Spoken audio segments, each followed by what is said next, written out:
zay ny vaovao tsara fantatra rina ho atsika ampijery-piaino dia eo ampiandrasana ny ina moa zany ny fitsarana reo mpanolotsaina ny tanàn'Antananarivo zay ny anositsika am'izao fotoana zao 2 4 9 5 reo hitantsika reo fa fito zany tena miatrika an'izay fa ny mahasamihafa kely azy dia ny Clémence raha nirina zay mpanolotsaina ny tanàna voafidy tamin'ny alalan'ny RK saingy tsy makasitraka amin'ny fomba fitantanana eo anivon'ny fiadinan'ny tanàn'Antananarivo zany ary mifandona amin'ny ben'ny tanàna sy ireo mpanolotsaina RK sy reo miaradia amin'ny ben'ny tanàna am'izao fotoana izao dia rony azy zany no procès androany ny iray zany de le fisamborana azy teny Akorondrano le hoe famorin'olona tsy nahazona lalana sy le atainte amin'ny sûreté de l'État zany de mifaharoa le fitoriny mpanolotsaina ny tanàna zay mpanolotsaina ny tanàna fatatsika moa zany fa dia Ramatoa Lalatina sy ny mpanolotsaina iray avy any Kombato eo aloha Balita zany zay manao an'izay fitoriana izay de io ndray hitambarana izy mpanolotsaina Fitomena-da ndray zay procès faharoa zay zany no andrasantsika androany roany Clémence ny teny Akorondrano sy iarany amin'reto Fitomena-da reto fa procès ray zany ho an'reto Fitomena-da reto ndray zany fa ao daholo moa le firaisakiny nambara tamin'ilay faharoa de hoe nanala baraka tamin'ny Facebook sy tamin'ny fahitalavitra ireo mpanolotsaina ireo zany mikasika ny zavamisy eo anivon'ny tanàn'Antananarivo na ho an'ny resaka mpanolotsaina zany de zay no mandeha ny amin'ny lapany fitsarany efa tonga eny toerana reo mpanolotsaina ireo raha ny vaovao zay azotsika zany ho an'ity maraina ity miantso ny fiaraha-mietany rehetra ifanotrona takan'izay efa natao hatramin'izay ny fifanotronana ho an'ireo zay iarany tsindry azo lena tsy hoe ny mpanolotsaina an-tanàna fa zay iarany tsindro azo lena nataon'izao fitondram-panjakana zao de efa nijoroana sy nataony rehetra zany na manarina rabe mananjara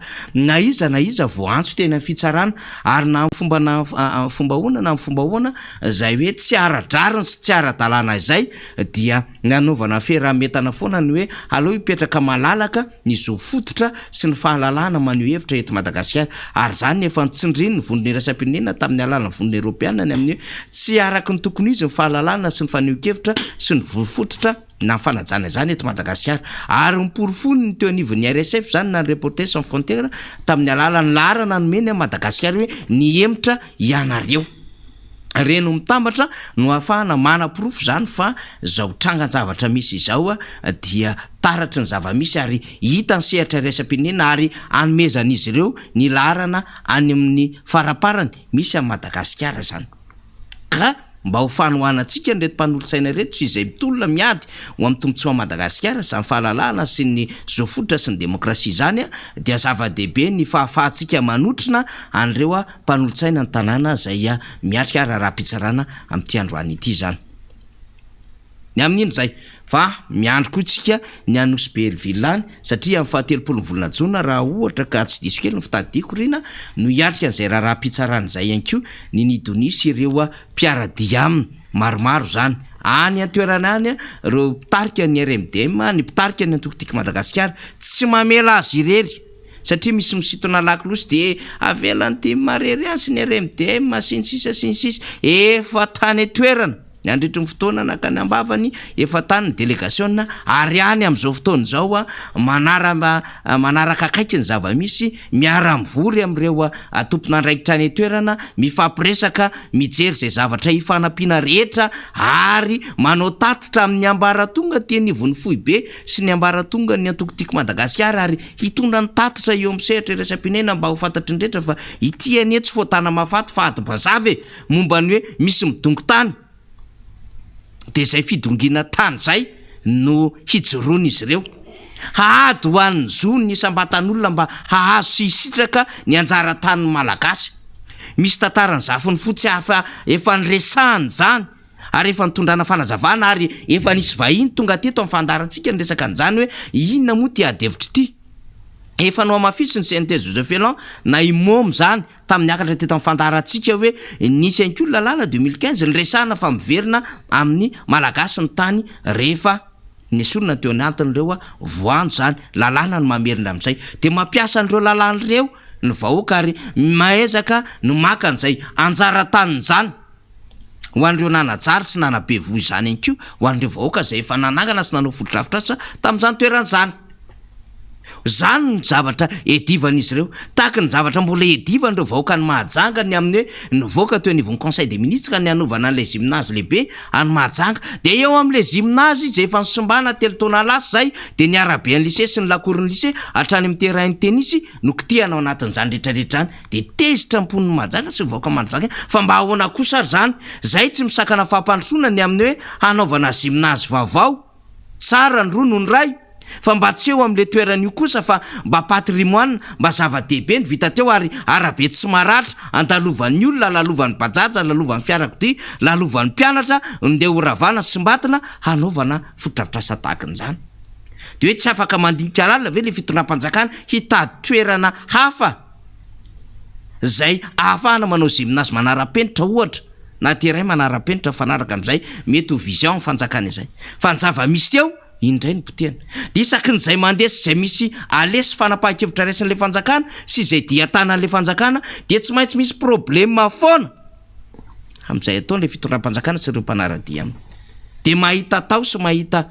apetraka eo anatrehan'ny tantara ka na zavatra tsy tokony kitihana ara de kitihana amin'ny zavatra tsy neritreretina ary tsy mahafaly ny vahoaka zany rehetrarehetra zany. Mahajanga nosy be zany resahantsika zany. Antananarivo moa tsy resahana tsony. Ny resaka vorombeny Ambojatsovo tsy hainao hoe inona ny dikany, ny resaka viery etontsika manandratra ny nofony zao tontolo zao tsy fantatsika inona moa zao le tena nofy, fa ny zava-misy tamin'ny 26 juin teo rino fako navela nofinofina Antananarivo. Zany ny zava-misy eto. Ary efa nyteneny ny mpanolo-tsaina ny tanàna zany, ny joroana momba ny fandrodana na nanala mahitsy,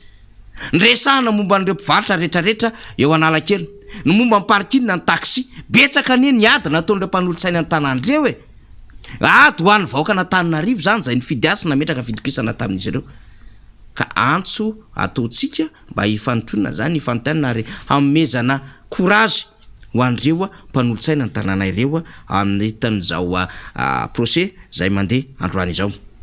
Fa ny amin'iny moa apetratsika am'izay aloha zany fa rehefa mirotsaka ny vaovao rina dia hizara ny vaovao zay hoentina amintsika isika ny zava-misy eny anoha satria itsika de miezaka mahazo ny information en temps réel zany sy ny actualité zany zay ho resahana mandrakariva anatin'izao fandarana zao. Fa mbola zavatra hitranga amin'ny terinandro ity zay efa niresahana tamintsika fa 20 taona ny antokotiko Madagasikara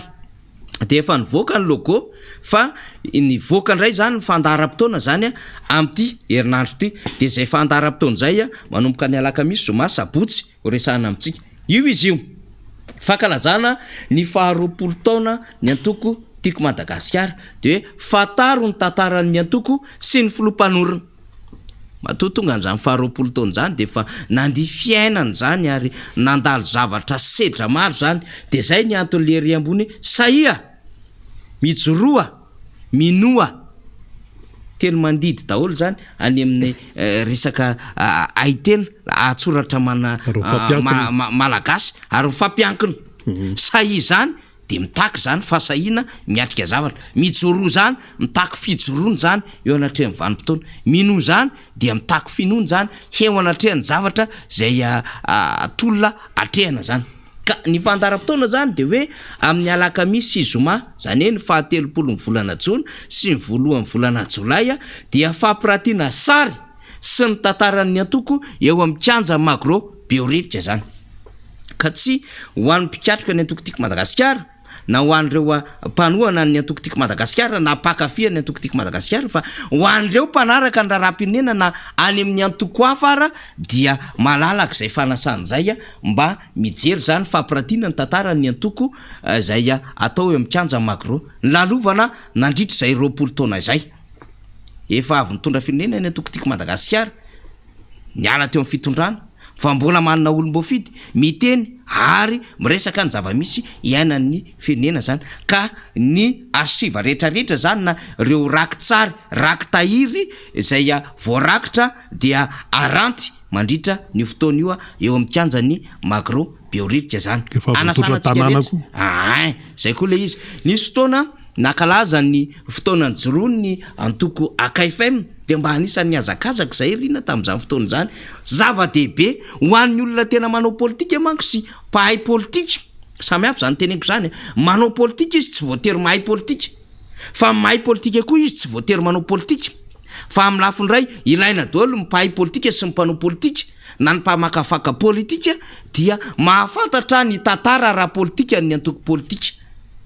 zay le izy rehefa fitinitsika de ny azakazaka mihitsy zay na keny Andravoahangy foiben'ny AKFM tamin'izany fotoana zany rina tena mijery ahoana moa zany ny tantaran'ny akofa tantaran'ny AKFM iny ty tarabomarainy ty ay nisan'ny Ratsiferarsena nisan'ny Rakoto Vaondretiny ry Zizelina Rabesahala ry Pasteur Andriamanjato taiza no saraka ny AKFM KDRSM sy ny AKFM fanavoazana ay ny fifanampiana malagasy association teo anivon'ny AKFM zany fifanampiana malagasy de miazakazaka ianao mijery ny tantaran'le antoko satria ianao te ampitombo ny fahari-pahalalanao sy ny fahari-pandrefesanao ny fomba fanaovana politika sy ny fahafantaranao ny lalany sy ny zotra politika eto Madagasikara de miezaka mahafantatra ianao hoe taty aoriana nisy an'izany Jozandry Philippe zany piasonam taty aoriana misy an'i Rerika Rakotomanga sy ny rehetrarehetra anisan'ny tanora mivolavolainy AKFM zany ary nitazona an'le faneho sy l'ekipa ny AKFM mahafinaritra be mijery sy mahita an'le sary taloha sy mahafantatra an'le tantara de ohatran'izany koa ohatra ny MFM miezaka ianao mahafantatra ny tantara an'le atoko rehefa misy ranty ohatran'izany mba mahafantatra ny zotra ay avy tany amin'ny antoko monima zany ny tatana zany antoko MFM zany de avy eo nanangana ny antoko MFM dia mpampianatra teny amin'ny université no nitambatra de nakan'izany foto-kevitra any de zao kokoa ny foto-kevitra manakaikaiky ny foto-kevitra ny jolon'ny MFM de MFM maka MFM MFT mo tamin'ny fotoanandro de nisy an'izany rozy expert zany de misy an'izany mapika MM zany de misy an'le couleur vomaintlany mena sy mainty de nisy an'ry Lynx Germain Rakotony Rainy manandafo Rakotony Rina Ravelo San Constant misy an'ry Petina Andalo tao ny MFM Raka Misla Martial ry Sadretra ry Ery Sadretra mialatsy indrindra zokila fa zay moa fahafantarana azy de zay ny secretna tamin'ny fotoanandro ay mahafinaritra solery tena mahay miresaka be ndanga iny ary mpiakatra ny Real TV afa misy le produit MFM rehefa miresaka izy de tonga de fantatra hoe mafana zany MFM zany tary zany mbola misy izy am'izao hoe mbola any Rakoto Vazaha Olivier andro Malalatina sy ny rehetrarehetra mbola mampijoro an'izany MFM zany ohatran'izay le fiainana antoko zany inona ny zavatra ny lalovany nandritry ny zany vanim-potoana ny jolony zany antoko zany de teo anao mahafantatra hoe tia ny tolona 72 tia ny tolona ny any andreo tamin'ny 80 tia ny ady tamin'ny Ratsiraka teto izy ny CSR teto izy ny candidat tamin'ny 89 nanao face à face bras de fer tamin'ny Ratsiraka manandafy Rakotondrina de mahafantatra koa anao taty aoriana nisy any tolona 91 teto ny Hervelona de ny saraka izy Hervelona Rasalama de Hervelona Rabe Hervelona Hervelona Madagasikara satria natonga an'izay teo amin'ny lycée Rabe Hervelona zareo no safidy hiantso ny vahoaka ihany koa de teto amin'ny kianjan'ny 13 mai ny Hervelona Rasalama tamin'izany fotoanany zany de raha miresaka Hervelona Rasalama ianao de misy ny départementa samihafa fa ny départementa nalaza de ny départementa politika tao koa tamin'izany ry Sara Andriamanjato tao tamin'izany Ralson Rosé tao tamin'izany ry Alain Ramarson tao tamin'izany ry Andretsilavo Avolelona zay fa lasa ny ampitan-dranomasina any tantara ohatran'izany ny fomba fanaovana politika de ohatran'izany ny antoko Aremana anao ranty farany teo de miezaka mahafantatra ianao enina amin'ny 77 volana Marsa 19 Marsa natsangana ny antoko Arema de ahoana ny fomba nananganana président de Ratsiraka azy mifanakaiky tamin'ny foto-kevitra aiza marxisme léninisme ve sa inona ny nananganana azy zany mila fantarina zany de tao anatin'le mbola guerre froide le resaka firaisana sovietika de nandroso kokoa taty amin'ny resaka faharavany zany adevitra zany de nanana fiara-miasa kokoa tany amin'ny Cuba tany ohatraohatran'izany le raharaha de fantatra hoe reto daholo mitsiatroka ny antoko Arema reto daholo ny fomba nitazaina ny fomba nitondrana n'izany antoko zany de misy ny fizafana ny fikambanany zanaky ny Arema manao fanatanjahantena misy ny Marema misy ny Varema misy ny Coparema miezaka ny malala an'izany hatramin'ny Serema syndicat tao anatin'izany antoko zany de io mbola voatazona io le antoko mbola miezaka mitazona an'le foto-kevina de manana secrétaire national manana ny comité directeur misy ny collège national tamin'ny fotoanandro misy ny section na sampana, misy ny BFF na branche fikambanana fototra. Fiainana antoko zany de mila fantatra. De ohatran'izany ny partagena amin'ty fiainan'ny antoko, ny antoko tiako Madagasikara ty mba ho fantatry ny rehetra ohatran'izao ny pasazany zany antoko tiako Madagasikara zany. Zao ny ainany zay nilalovan'ny filompanorona ka naharesa lahatra azy nanangana ny antoko. Zao ny idéologie foto-kevitra netiny, izao ny programme antondrany amin'ny Madagasikara. Ireto ny ezaka vita teo amina tontolo ara-toe-karena, ny tondro ara-toe-karena zany resantsika zany. Reto ny tombontsoa azo ny Madagasikara. Reto daholo ny prime ministre mifandimby, de roa ihany moa mifandimby tsy savatry ny prime ministre Jacques Sila ohatra sy ny prime ministre Rabemananjara général. Reto daholo nandalo tao anatin'izany gouvernementa zany, ary tena nikarakara an'le jeune manam-pahaizana kely président Ravalomanana. Manana an'le leadership sy le vision hafa mihitsy ny fomba ny tantanana an'le firenena. De ahoana indray ny azy ny style antondrana an'izy somary naka an'le style tany amin'le miteny anglisy anglo-saxon kely izy. De ahoana ny fomba antondrany amin'izay le leadership nio ary. Zany rehetrarehetra zany mila fantarina zany. De iza daholo mpikarika tany amin'ny antoko teny am-piantohana. Romomo zao anisan'izany mpanorona zany antoko zany. Zay le hoe team ancien fa tsy ancien team. Tsy ao anatin'le antoko izy. Samy hafa zany resako zany ndray tompoko. De mandeha ndray reto daholo ny efa nandalo tao, efa nanana solombava moka firy, efa nanana ben'ny tanàna firy, efa nanana mpanolotsaina firy, ilainy zany. Inona ny foto-kevitra mbola ijoroany ankehitriny, inona ny zavatra nilalova efa teo amin'ny fitondrana, niara ny fanongana mpanjakana 7 tahaka ny fanongana n'Andriamatoa Deratsiraka tamin'ny 1 zany ny zavatra nitranga. Mezaka mahafantatra tran'izany. Zany nge natao hoe fomba fanaovana politika sy raharaha antoko hoe. Fa tsy balina kabosy, tsy festival, tsy zomba, tsy resaka famononom, tsy carnaval, tsy resaka midorehitra amina resaka jiro mamirapiratra sy lokon-doranjy. Tsy zany natao idéologie politique. Ny sombany reto tateoriana mihitsy zay tsy mahay politika ary tsy nahalala an'le tena adevitra politika, tsy le fototra politika mihitsy ny fomba fanaovana politika riny. Ka tsy le idéologie, le foto-kevitra tena njoroana nojoroana. Eto ny CDU any Angela Merkel. Mbola voatazona foana le antoko sy le foto-kevitra le antoko. Na de tsy eo ary Angela Merkel. Nandimby André Helmut Kohl. Fa mbola eo foana le antoko. Ry Poutine. Nandimby any Boris Eltsine. Fa mbola eo foana le antoko. Eo foana le mpitondra. Eo le idéologie. Fa tsy hoe zaraina 5 000 ariary na 10 000 ariary. Tsy hoe tao man sprinter, tsy hoe tao man tracteur, tsy hoe tao man camion, tsy hoe mena lambahoany, tsy hoe mena panneau solaire, kit solaire. Tsy zany le fomba fanaovana politika. Aza sombanareo rehefa tsy mahay fomba fanaovana politika sy tsy mahay ninina ara-politika. De mila misaina amin'izany ny vahoaka hoe foto-kevitra nanaovana politika fa tsy foto-bola. Tsy abogosy teny olona de mahafinaritra ny akanjony ray ihany. Ohatry ny netinety kosa le volony fa sorobilana tsara, ohatry ny tsaratsara kosa fa le kiraro aloha de tena manja, bogosy kely tena mivoaka tsara kosa le ramatoa, ohatry ny reny tena fomba fiakanjony ren'ny Elisabeth tamin'ny jeunesse ny sisy reny parisien ray ihany sy ohatry ny zany nga fanaovana politika. Non, tsy ohatry ny zany fomba fanaovana politika e. Tsy resa dokadoka sy resaka ohatran'izany satria raha-pirenena sy raha-bahoaka io, ary resaka tandra zany io. Zany lay zavatra imatimatesa amin'ny mpanao politika aty aoriana. Na de ininareo tena pitena ary ny fomba fanaovana politika sy ny mpanao politika. Ka zay miteny rehetrarehetra de enjehana, aratsina, ampiororona. Fa mbola mijoro ny mpanao politika amin'izao fotoana izao ary tsy manaiky eo anatrehan'izany fomba famotehana ny fanaovana politika sy ny endrin'ny mpanao politika amin'ny zay ataon'ny fanjakana amin'izao fotoana izao. De manomboka hatrany amin'ny lalàna, manomboka hatrany amin'ireo hoe fandraisana fanapahan-kevitra rehetra sy ny fahafahana mizara foto-kevitra. Zao nge efa mantra reraka le vahoaka ary anatin'le dôla tian'ilay tompon'andraikitra amin'izao fotoana izao sy le mpiara-dia mihitsy zany. Hoe rehefa mantra nona reraka ireo vahoaka ireo de tsy afaka eny zay foto-kevitra zany tsony fa volany azy ny tadiavina. De iny le vidiana lafo mandritry ny 5 taona. De zao izy ake io hitantsika zao, tsy mivolana raha maro za fa hitantsika izy io. Izy ake io anjara maro mandinika mety ve zao ny 5,000 ariary ve na vita 5 taona mahapotika an'le firenena ohatran'izao fa vokatra ilay hoe tsy nitazaina atao anatin'le idéologie politika tsy mena azy le faharafahatarany le fotikevitra politika no ambanina ny tolona rehetra zay lalovana teto amin'ny firenena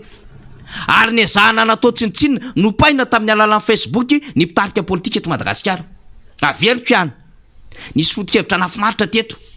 nafinaritra ny eno an'izany nyovotra zany na ny hevitra sakely miojoro nafinaritra ny eno an'izany Tsiozolo Maranga zany nafinaritra ny eno an'izany Laza Juliara zany fédéraliste zany ho an'ny tsy mahay zany ko nga fantatra le am'izao tsy hainy zany manambatondra zaka zany mafinaritra mieno an'izany rehefa maneho hevitra Remila Ramarsona tsara zany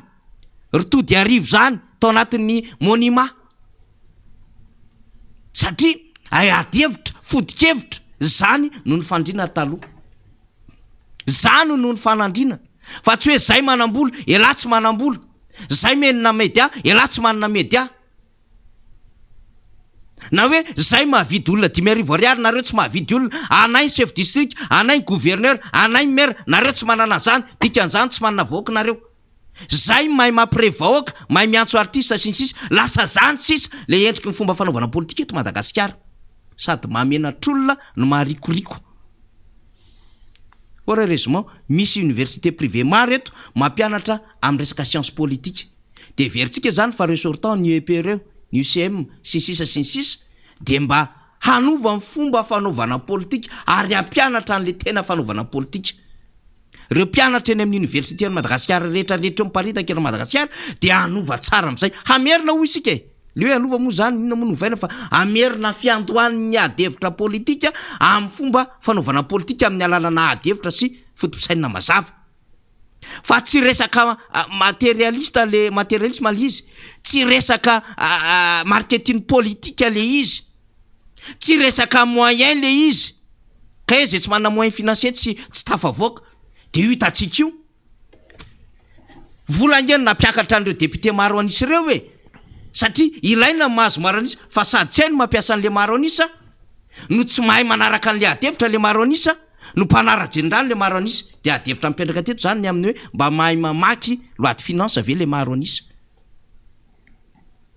ozy ny lohany riny etsy ary zany mariny zany lecture diagonale ny loi de finance iny izy io vakio ary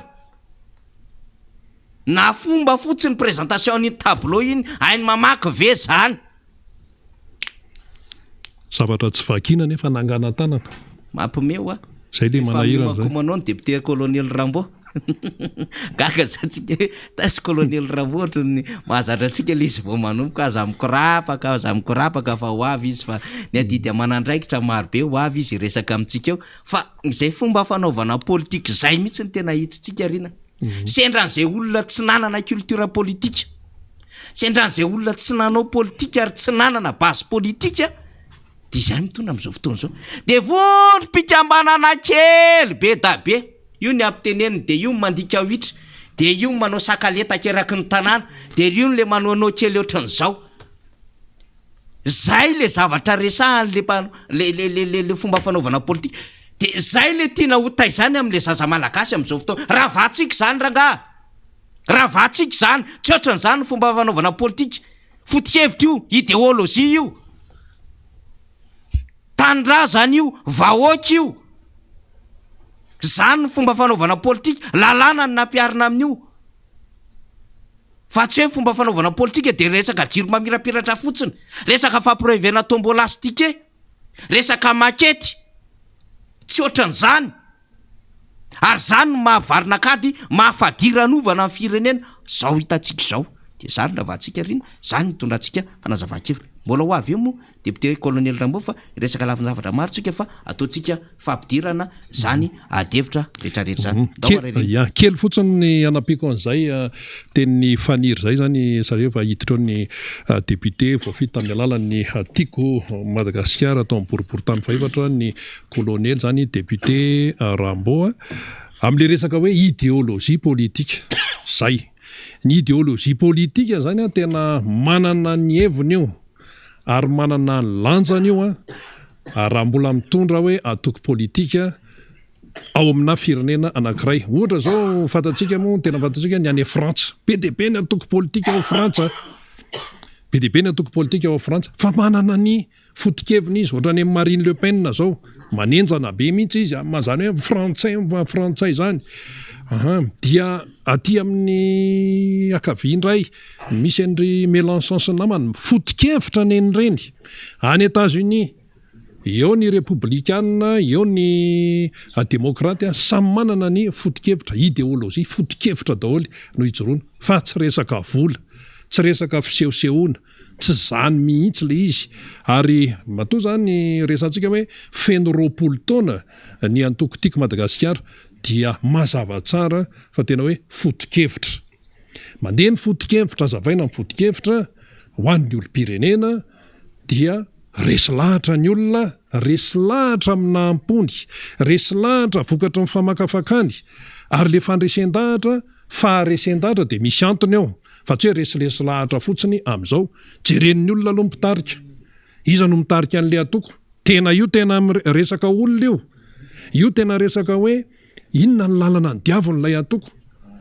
Iza no mpitarika an'le atoko? Président Marc Ravalomanana, izy zany olona zany, inona ny zavatra ny lalovany zany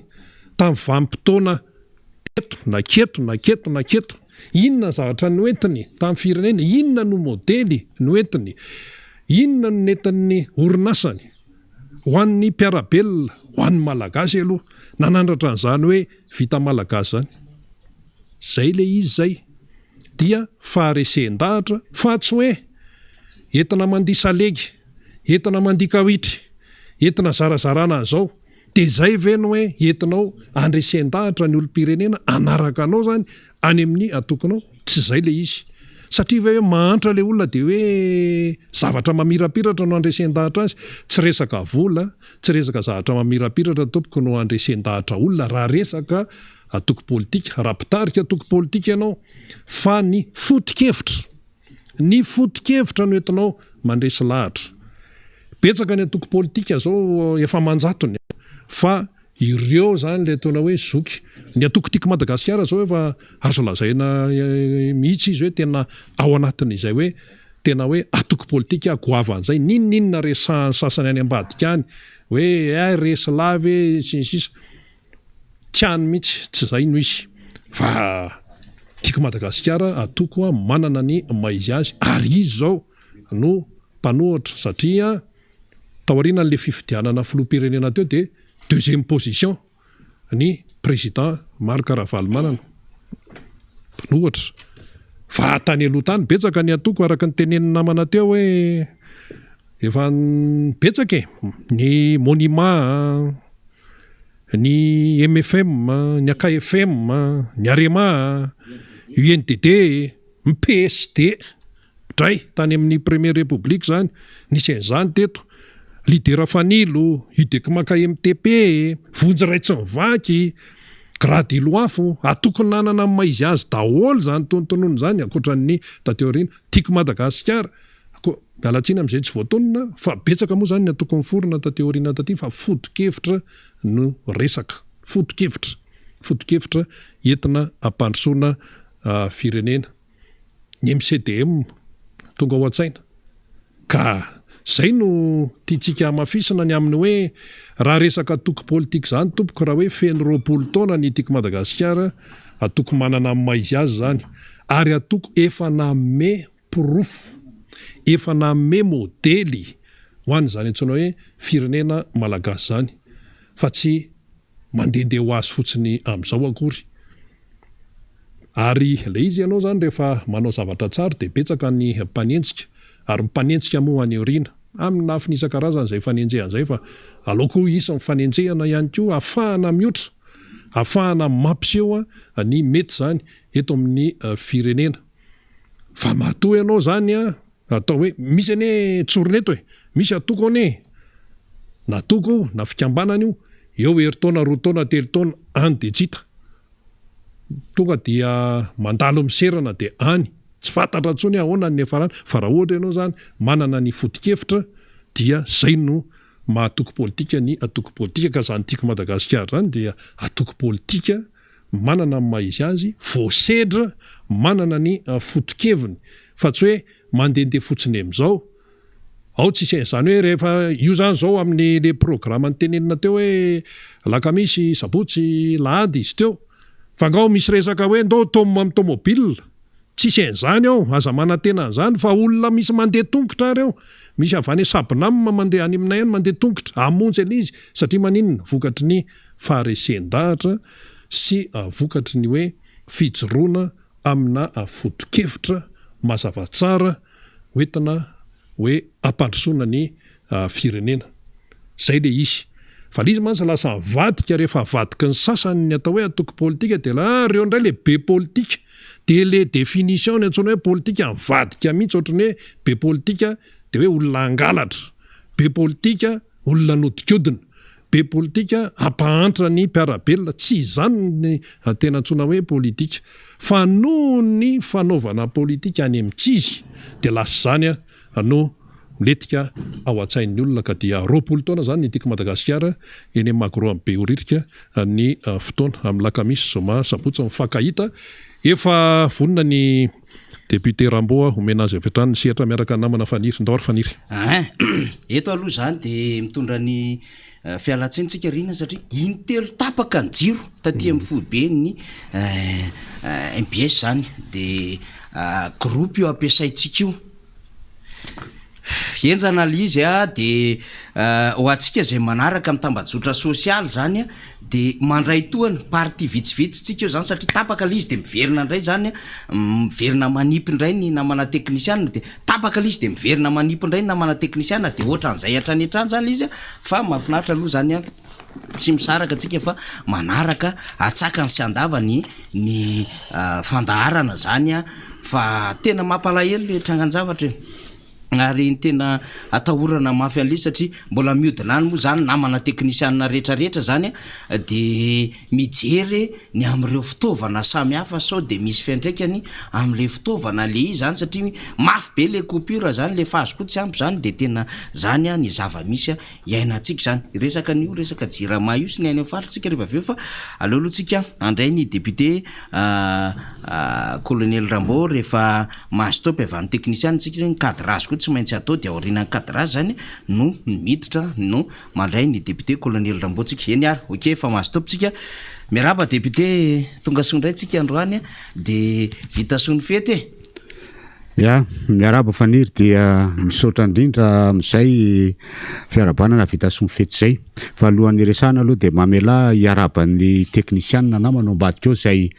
mandefa izao fandaran'izao amin'ny vahoaka malagasy ray manontolo na eto an-toerana na nivelany dia misaotra ihany koa nareo amin'ny miaraba ianareo koa amin'ny radio Mada zay anisan'ny mpampity zao vaovao zao eto dia tonga dia efa manao kokoa ny rehetrarehetra zay manaraka ity fandarana ity indrindra nareo any Brickaville sy Antsapanana any zay nandehanana nanao iraka tamin'ny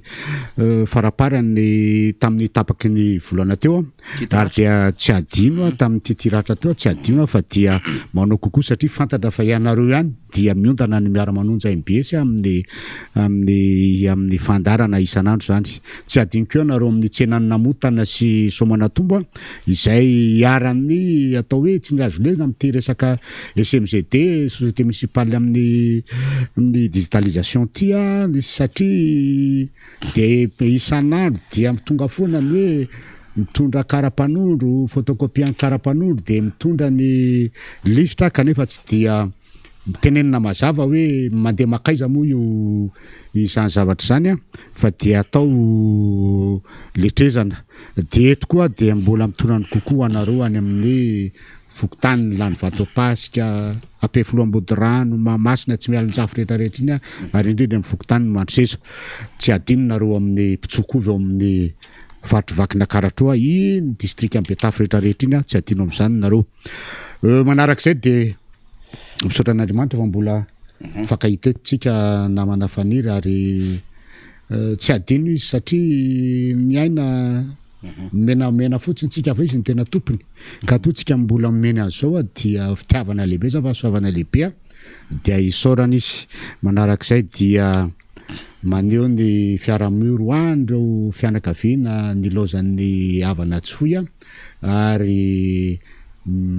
mirary ny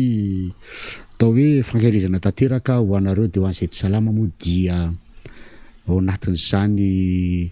mba ho sitrana tanteraka indrindrindrindra tsy adiny eto ny namana eo amin'ny Ambohibarikely Paul Kambana izy ny fitenenana izay président ny tam Manosbe ary team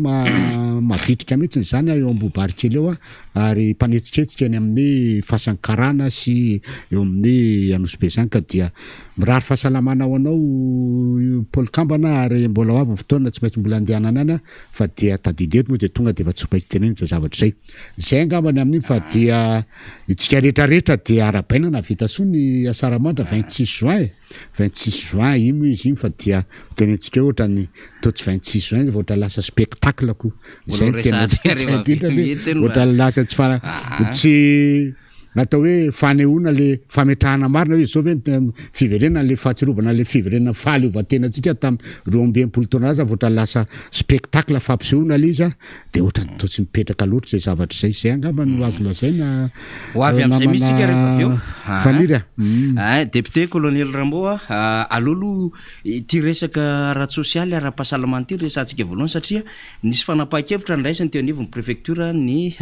polisy n'Analamanga zany mikasika an'le hoe averina ilay seza dimidimy eny anivon'ny taxi be de efatrefatra ho anivon'ny Mazda zany fa mbola napetraka tamin'izay hoe le hoe fanaovana arivava orona zany ny statistika nefa telo herinandro ny faniesa zay de en moyenne teo amin'ny 300 teo foana no voaka ary rehefa nijerevana izy le faritra Analamanga no tena betsaka de betsaka ary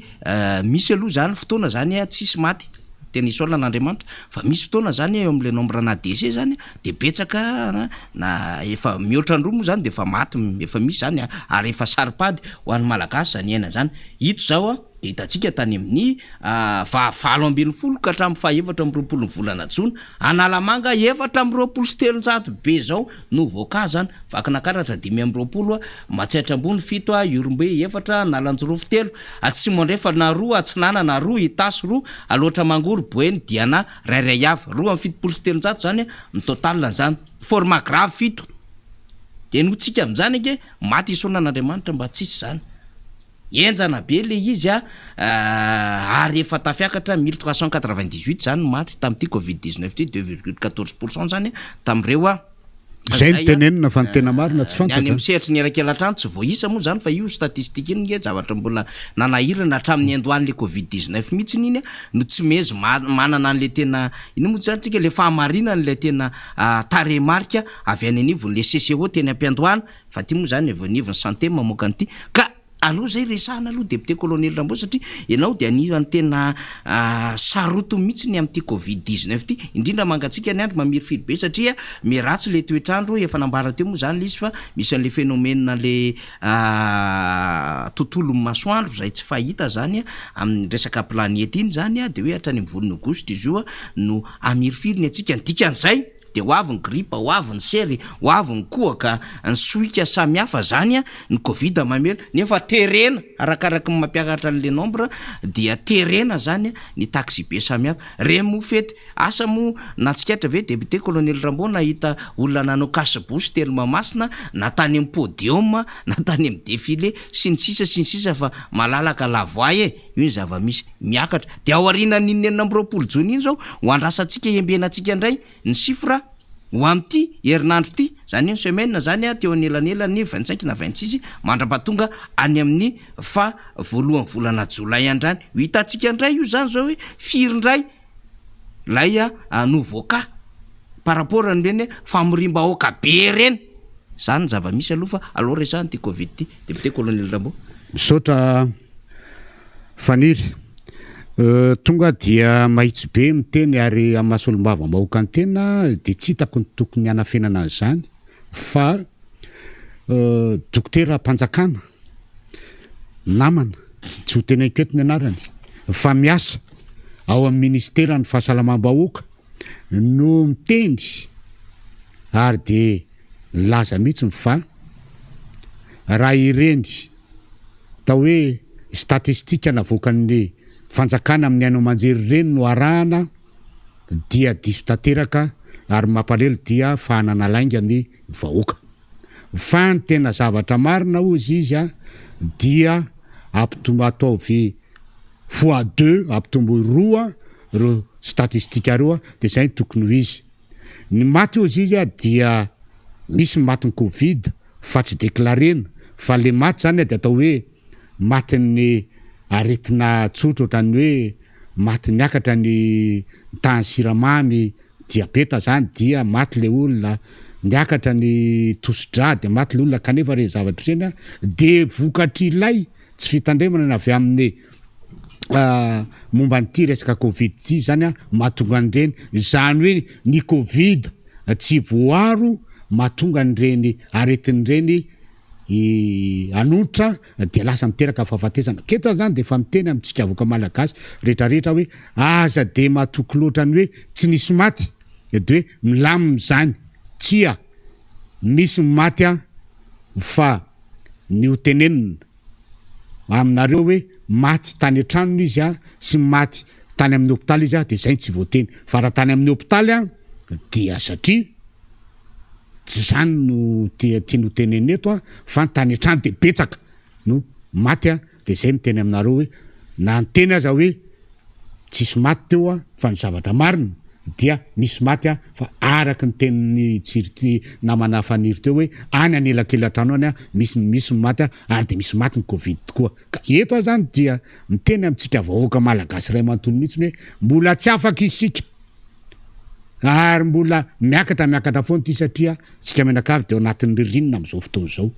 ary ao anatin'ny ririnina zany azao ny tena fotoana atao hoe mampirongatra ny tiaretiny ty teto amintsika tadio tamin'ny 2020 sy 2021 fa tena tao anatin'ny ririnina tsika tena nataony nahita faisana mihitsiny ary tam'zany raha de tena vavabavaka mihitsiny hoe rovina no tonga le vaksiny rovina tonga le vaksiny ka eto zany a de fa miteny hoe tsy misy afa-tsy mifanaovana vaksiny re tompoka na fa atsika miady am'ty covid-19 ty tsy misy afa-tsy mifanaovana vaksiny a no atonga atsika araky miteny tanora hoe ho lasa tsy lera ho lasa ty alohan'ny fotoana raha tokony hoe mbola aritra iona amin'ny vady aman-janaka iona amin'ny braitapo iona amin'ny zafikely iona amin'ny mpiarabelona sy ndretrarehetra dia tena hoe tsy misy afa-tsy ny vaksiny ary ny vaksiny io a dia vaksiny tsy vidimbola fa vaksiny a omena fotsiny ary aza tao mampalahelo ireo namantsika zay mame andreo vaksiny reo a melana vola makarena avaina mpitandranomasina fa tsy aveto amintsika ireo vaksiny reo ary misy karazany maro le karazany tsara mihitsy nomena antsika keto azy zany de manetana avoaka malagasy rehetrarehetra hoe manaova re vaksiny manaova vaksiny fa io a tsy vidimbola ary tsy mahafaty manao ny vaksiny io fa rehefa tsy manao an'io a dia maty ianao raha tsy teny fotsiny any resaka ny mpitandranomasina ny ana mpitandranomasina ny am'izao fotoana zao naranao frantsa ny tenenina faniry dia tena mampiteny moana satria tafakatrany amin'ny 10 alina any mahery ny olona azony ka ny covid zany ary rehefa nataony fanadiadiana dia reo olona zay tsy nanao vaksiny no tena tafiditra am'zany resaka hoe voan'ny covid-19 zany ka ny any zany dia araky ny vaovao dia to iveriny indray amin'n'ilay passe vaccinal ny fanjakana frantsay amin'ny volana août raha nyresaka mandeha zany satria période ny vacances amin'ny fotoana io de iverina any amin'ny fiarahamonina any amin'ny fianarana sy rehetrarehetra indray tsy fantatra tsony ny hoe iza mitondra sy tsy mitondra liza dia iverina am'izay indray mba elana amin'ilay hoe tsy afabela amin'ny covid-19 tsika kanefa ny fiainam-pirenena fiainana tsy maintsy mandeha fampandrosoana firenena tsy maintsy mandeha dia petraka izay zavatra ka eto zany de fa miteny tany aza tamin'ny mafana 10 alina mikamitranga amin'ny isan'andro amin'ny resaka fahavoazana am'ty fitondrana ty covid-19 ty zany fahavoazana am'ty covid-19 ty ny eto amintsika eo anatin'ny rinina ao anatin'ny tsika zao zay tsy marina mihitsy ny filazana fa hoe reo fotsiny fa tena betsaka mivoany ka de miteny azy zany hoe ho atsika malagasy de tena manentana re manaova vaksiny ary io fanaovana vaksiny io koa de teneniko eto fa anisan'ny anankiray hoe izay tadiaviny mpamatsy volatsika tsy maintsy atao amin'ny malagasy mba hahafahany mandeha manome zany famatsim-bola atsika malagasy zany tady tsara fa atsika malagasy amin'ny firenena tsy mahavita inona ny 5.20 ny vola ampiasa 5.20 isan-jato ny vola ampiasaitsika eto dia fanampiana avy any ivelany dafolo tsy maintsy arahana banque mondiale sy ny FMI sy ny banque européenne fampandrosoana sy ny banque africaine amin'ny fampandrosoana kanefa taddio fa banque mondiale na banque mondiale ny tena tompon'ny salegy amin'ny famoahana ny vola donc miakina aminy zay banque mondiale mitako hoe tokony ataony mpitondra fanjakana ny fanetanana ny olona amin'ny fanaovana ny vaksiny de to de miteny hoe amasolom-baovam-bahoaka tima ary adidiko miteny an'izany ary rehefa tsy hanao ny sasany de adidiko miteny an'izany manaova re vaksiny isika voka malagasy fa zay no afahantsika miala amin'ity areti-mandoza covid-19 ty raha tsy te lasa lohan'ny lera satria tadio fa misy ny olona rehetra ny tsy mahazaka ny fiatraikany io daholo misy fa voapetaka kely tonga de efa taraiky fa mety misy mbola mahazaka ihany kanefa tsy aleo ve misoroka de tsy ho azo zany rehetrarehetra zany toy zay efa voany zay vao anahiran'olona iza no iandry any amin'ny hôpitaly iza no anaty bary de mbola iteny keo raha sanatr'izany salama de iza no ame fanafody raha mbola hitady fanafody koa raha tsisy na fahasairanana be tsy roa matany raha vao tratra ny aretin'io ka de teny zany hoe manaova vaksiny fa zay any fa no atao hoe azo iadina amin'ity covid-19 ty manarak'izay le fantanina atao hoe ny préfet de police nametraka dimidimy tonga de tsotra be mivaly teny fanira décision resaka politika fa tahorana ny vahoaka tsy trotra no anaovana zany zavatra zany ary atao hoe diversion mba tsy hitenenina ny vahoaka malagasy amin'ny tsy fahombiazany ty mpitondra fanjakany ty inona ny antony atao an'izay ny amin'ny fitaterana zany dia efa hoe efa natao an'le dimidimy zany ny seza mipetraka amin'ny strapotin dia efa hoe verivery ny sain'ny olona am'le hoe hiakatra ny hividy-tsolok'io hoe de hiakatra amin'ny frais de zay no averezana an'le hoe nampitatitra na mpandeha hoe efa dimidimy kanefa ny zava-doza de zao vao mainka mifanetsika eo anaty fiara ao fanety mora mifindrany aretina ary lay atao hoe fanajana an'lay fihetsika le geste barrière le hoe ray metatra sy ndretrarehetra dia tsy ho tanteraka tsony zany hoe dikan'izay mora mifindra zany lay aretina zany hoe tsy de le aretina tsony zany ny problème le fanjakana fijodovana fahasalaman'ny vahoaka fa le hoe inona tsy ampitrotra an'reto olo reto eo amin'ny fiakaran'ny vidindasantsy zay efa nytenentsika teto tamin'ny heriny fa mety ho avy roa eny no zao zavatra zao na dia nampidirina atao mitety bola mpanjakana raha hoe nampidirina 15% TVA ny gazole sy super carburant fa de tsy maintsy hiakatra am'izany io ny vidin'ny ireo gasoil reo zany sy ny super carburant ary de manaraka am'izay tsy maintsy hiakatra daholo ny rehetrarehetra hatramin'ny sakafo hatramin'ny jirama hatramin'ny frais de entina anakonana an'izay mba tsy ampimenomenona ny tompona fiara sy ny olona mpandeha dia atao an'izay hoe nampiasaina ka hoy za hoe nampiasaina ny strapotin ka hoy za hoe nanaovana azy dimidimy dia décision politique mba elana am'ilay hoe somitrotra ny vahoaka satria tsy mety efa tsy araka mifanjakana ntsony ny famana ny olona andavanandro ny vahoaka am'izao fotoana zao dia atao resaka atao hoe diversion fa mezezena lohan'olona any ambadika any mba tsy hifantoka am'le tena hoe ahoana marina moa ny fiainana ty satria ny fiainana miakatra zay tsisy ohatran'izany ny vidim-piainana kanefa ilay atao hoe pouvoir d'achat na hoe ilay fahefana mividy izay nampiakarina tenenina hoe 5% et 13% 25% fa rehefa nijerena tsy arakarak'izay no atao hoe ahafahana mife ilay vidin'le fiainana fa vao mainka aza lizy me miakatra am'izao fotoana zao raisy fotsiny hoe niovy raha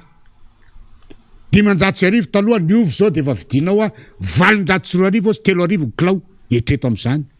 nefa ovy mba mahavitany olona fotsiny am'zao any raha ona fotsiny am'zao sy namenaka kely de zay de mba eritrereto ny menaka no vidinao amin'ny menaka madio amin'ny bidon jaune reny raha mividy taloha nomena an'ireo be antitra reo a dia eo amin'ny 500 000 eo tamin'ny faran'ny taloha 26-20 ao zao nameny be antitra no fa menaka vidinao amin'ny 600 000 tao efa vidinao a 990 000 am'izao fotoana zao fanira franc midetreto am'izany zany hoe raha nahazo 7 litre le zok'olona tamin'ny taloha dia zao a tsy mazavatsy ny atsasaky mifefany ka zany zavatra zany a tiako tenenina hoe ilay hoe fanaovana an'ilay hoe petraka dimidimy dia karazana ohatrany hoe fanapaha-kevitra politika mba averiverezana lohan'ny olona mba tsy hifantoka amina hoe efa tsy lasa tsony ty fiainany ty a tsy voavahan'ilay mpitondra fanjakana tsony a ny olany vahoaka andavanandro a de averiverezina any ka eto zany de efa miteny hoe ho atsika vahoaka mikasika an'ity covid-19 ty de tsotra be atsao daholo reny fepetra rehetrarehetra reny a fa aza raha dimy sy hoe zany netretina de hoe tsy findrany aretina atsao fepetra rehetrarehetra reo tompoko na ny fampiasana gel zany a na fanasana tanana any an-trano na fampiasana ty arovava siorony ty a na ny fanajana ny ray metatra fa tsy misy afatsy zay a de indrindrindrindra ataovy ny fanaovana ny vaksiny io a de mampirisika foana fa tsy vidiny io a tsy elam-boly io fa mandehanao makeny amin'ny CSP2 reny a mandehanao makeny amin'ny hôpitaly akaiky ao dia manao vaksiny zay tianao ny any andafy am'izao fotoana zao a de efa mandeha am'izany 5e 4e 5e injection zany ary ho andreo olona mihoatra ny 10 taona de efa tena tenenina mihitsy hoe mandehanareo manao vaksiny ary nen'olona misy an'izany a dia tenenina ny olona satria de efa digitalisé ny olona fampatarina hoe tandremo tsara fa manodidina anareo a efa misy olona mitondra aretina covid-19 zany dia application amin'ny téléphone fotsiny de miteny am'le olona hoe de enao a tokony efa nao rappel na enao tandremo fa amin'ny trano ohatran'izao a de fa misy olona voany covid-19 amin'ny fanerasarana de am'izay zany enao a tonga dia efa maka ny précaution fa eto amintsika tsy misy an'izany na fitenenina hoe andehanao vaksiny aza tsy tenenina amin'ny ainao manjery mpanjakana fa dia eto amin'ny masolo-mbavamboaka ny tena dia miteno antsika voaka malagasy rehetra mihitsiny a ny am'izay zavatra zay angamba no azo tenenina fa dia zava-dozo ary tsy mbola afaka amin'io fa mbola vo ao anatin'ny atao hoe vo manomboka ny ririnina ary mbola misy atao hoe roa volanao zay vao tena afaka am'izay tsika aleo anatin'ny tena ao anatiny mihitsy tsika zao anatin'ny nivo mihitsy de zay ny tenenina anty ary tsy maintsy tenenina foana io a raha mbola miakatra ohatran'izao foana ny tany fa ny olona mitondra ny aretina covid-19 fanira raha mbola miakatra eto koa tsika zava-dehibe zay fanazavana nentinao zay député colonel Ramboa fa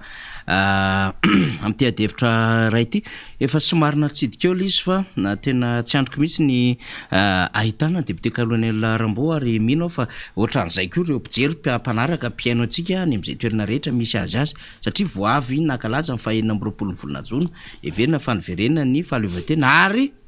anisan'ny fety ny folo andahy malagasy isika zany vo tamin'ny alahady lasa teo moa zany nakalazana izany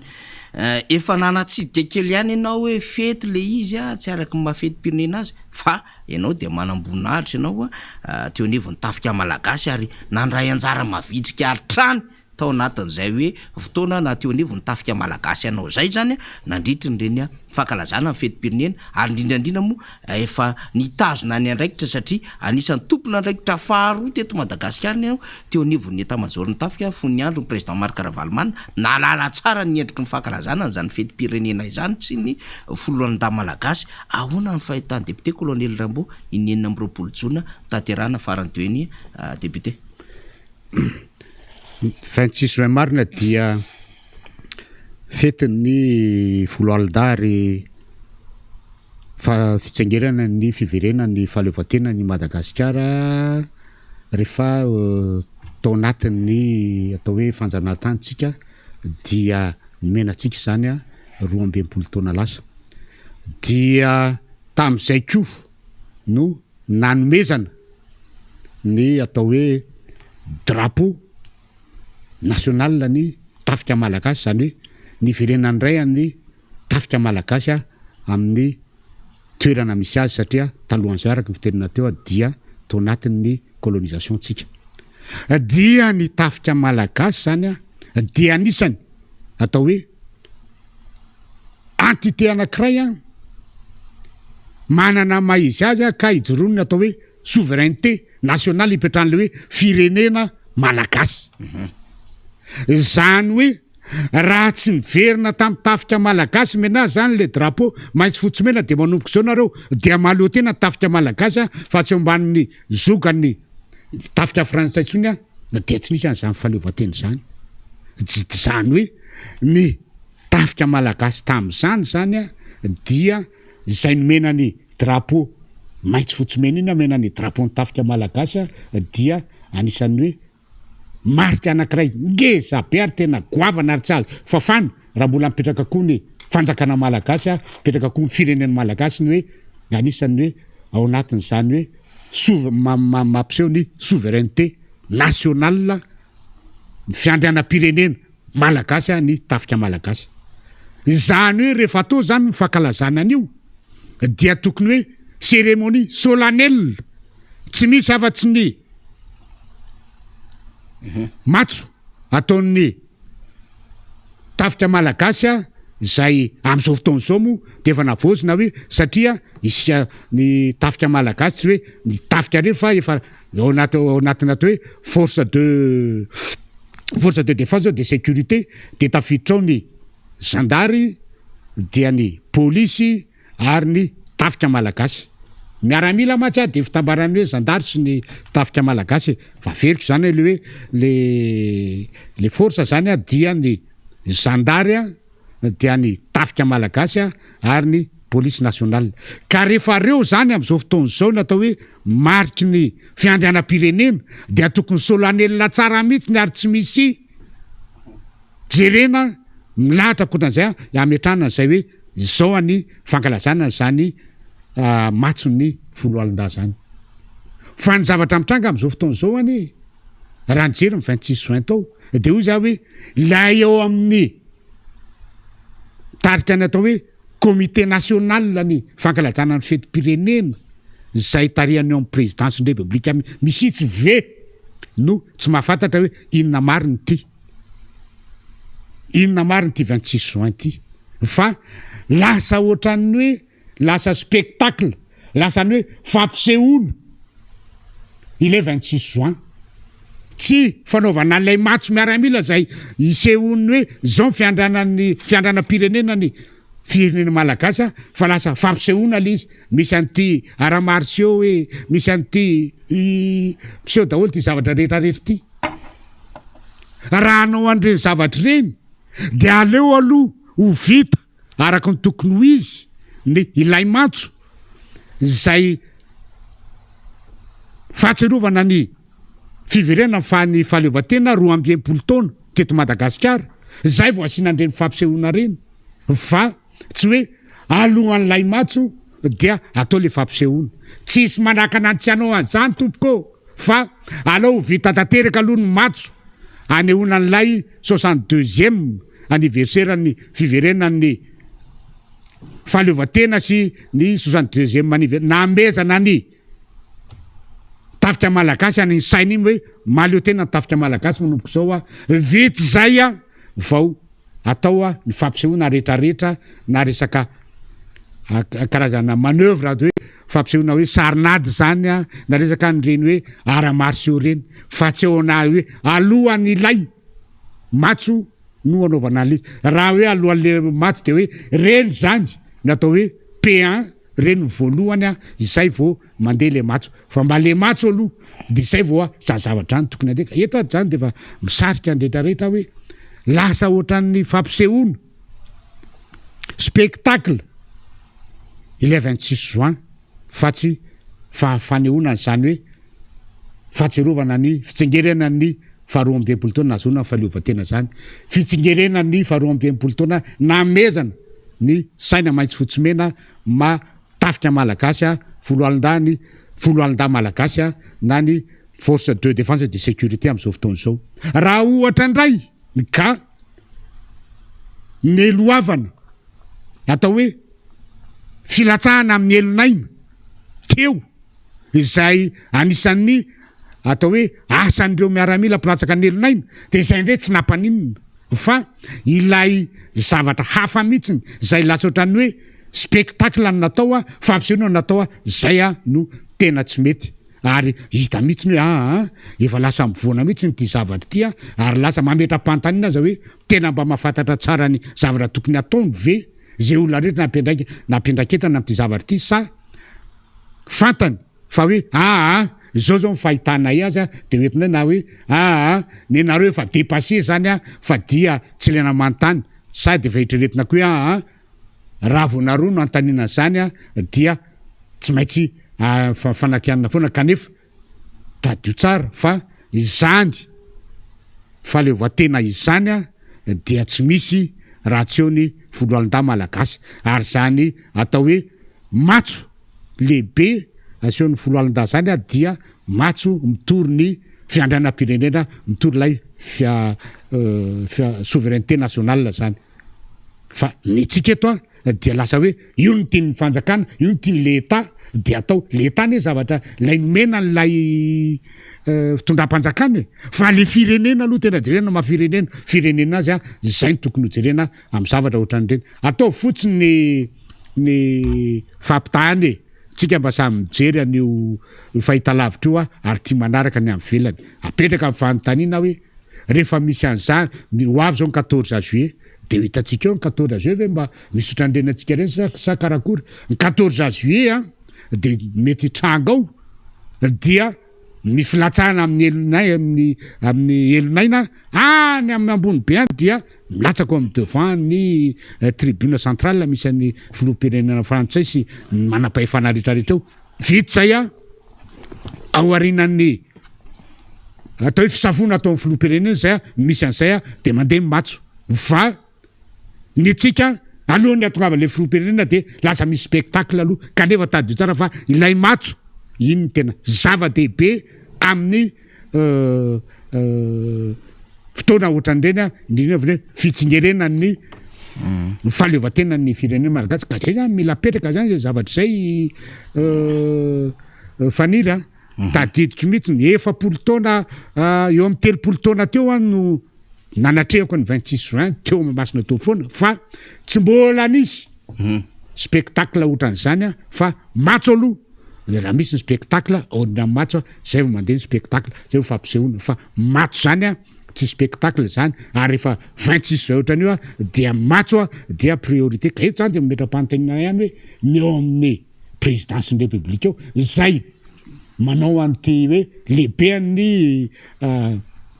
fikarakarany ity zany avy de mahafantatra tsara hoe inona marina no atao hoe 26 juin sady hoe zao ny tiany mpitondra am'izao fotoana zao de atao fa io mety de mampalelo amin'izy kio de le tena mpisehatra akaikiny mihitsiny kio de tsy samy mamaly tsy samy manazava hoe tsy mety zany fa zao satria resaka tsaiko resaka carrière de tsy samy teny hoe tsy mety ane zany fa tokony zao no atao hoe tokony zao no atao ka eto zany de efa mitena mazoky be de miteny ihany ny tena fa tsy mety ny zavatra iny ary vao maika mampendanja ny atao hoe ny asin'ny foloalinda zany satria ny matso zay amin'ny foloalinda sy amin'ny hoe force de défense de sécurité tokony andeha alohan'ny rehetrarehetra zay vao misy an'izany spectacle zany fa ty lasa spectacle mandeha aloha fampisehoana mandeha aloha zay vao matso de lasa ilay atao hoe ferveuran'le olona sy lay atao hoe fiobin'le olona le tafika malagasy efa very le spectacle tarea satria efa varena izy nahita le manao fampisehoana ery dia lasa tsy mifantoka tsony hoe tena hoe fitondranany firenena malagasy mandreny matso iny fametrahana ny hoe ahoana ny fitondrako ny firenena malagasy mandritra ny matso miaraka amin'reto olona manao matso reto lasa tsy ao tsony fa lasa ry amin'ilay spectacle zany ny atao hoe ny atrehan'ny olona am'izay fotoana zay ka de zay zany mba mila apetraka zany zay zavatra fa ohatran'ny faveo tsy manina tsony fa matso de tokony tsy aloavana zavatra ohatran'ireny fa rehefa matso de matso ary tadio tsara fa fahaleovatena zany rehefa tsy manana tafika maleo tena ianao de tsy misy ny fahaleovatena ka zay anaovana zay tokony hoe hope zany zavatra zany io moa le fitondrana am'izao fotoana zao de novainy daholo a zay ny resantsika ny fomba fanaovana politika ny am' zavatra rehetrarehetra de arakarak'izay tiany anaovana azy tena trop le zava-misy ny nahitany rehetra azy teo a de hoe nisy lay fampisehoana aiady aloha mialohan'lay matso zay nataony tafika fa ny tsara marihana ny aiady ohatran'ireny mazava ny teny député colonel Rambo teo tokony tahorinan'le matso zany fa ary raha misy an'ireny ara de sao angatahaka ny any Corée na ny any Chine fa ny close combat ny kokotsolona ny sy ny jiu-jitsu zavatra aiady andry zareo zany ary reo miaramila ao anatin'ireo manao matso no mampiatra an'lay aiady satria azadino misy aiady natokana ho an'ny miaramila manokana mihitsiny ary nanana manampahaizana zany Madagasikara close combat mazava be mihitsiny zay ka le izy zany tokony mba atao mba zavatra mitombona ratsaina ihany izy fa zay ataon'le fanjakana mampime daholo moa colonel Rambo fa ataontsika tsitsatsatsy zany raha ho takatra zareo hoe tena misy tsy mety any eto zavatra ataontsika ity fa tokony mba mandinidinika ihany fa io moa le olon-dehibe anao ary nitraika efa nanananao niverina fa mba tokony enony le hoatio arina zany mba tsy ho mpanaraka efa na de hoe grande muette ary fa tokony mba miteny ihany hoe ny endriky fety fakala zany indrindrandrindra lay amin'ny foloandà malagasy zany député colonel Rambo ivadika amina lafin-javatra anankiray tsika satria tamin'ny herinandro lasa dia tany Ambovombe Androitany filompionena zay ny resaka manokana amin'ny fampiantrahana vato momba ny fanaovandalana zany ny RN13 na ny route nationale 13 na lalam-pinena faha-13 fa taminatin'izany fotoana andrany dia nisy trangan-javatra anseho satria dia notaraina zany reo tompona andraikitra ny toerana zany sy nivoakany amin'ny mavazana be ny délestage any Ambovombe Androy ity délestage any Ambovombe Androy ity de efa nambarana tamin'ny fotoana fampilezakevitra fa anaovana parc solaire lehibe Ambovombe Androy zany mba afahana miala ao anatin'izany délestage zany ka tamin'ity fantalovany tamin'ny tapabolina lasa de niantso izy ny ministra tompona andray zany ahafahantsika mandeha amin'ity adevitra ity namana technician Kakateo tonga tatia dia reako ny problème ny jirama tena napalaela de gaga hoe tsy misy groupe maneto ny eto fa de manko daholo ny groupe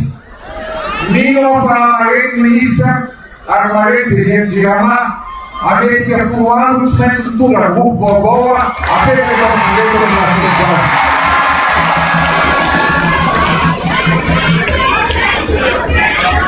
raha tsy mandalo taty zany zay de mira natony maiziny anareo zao no lazaiko aminareo zay anjara ministre zay rehefa tsy mandray andraikitra zareo de zany ireny andraikitra de zao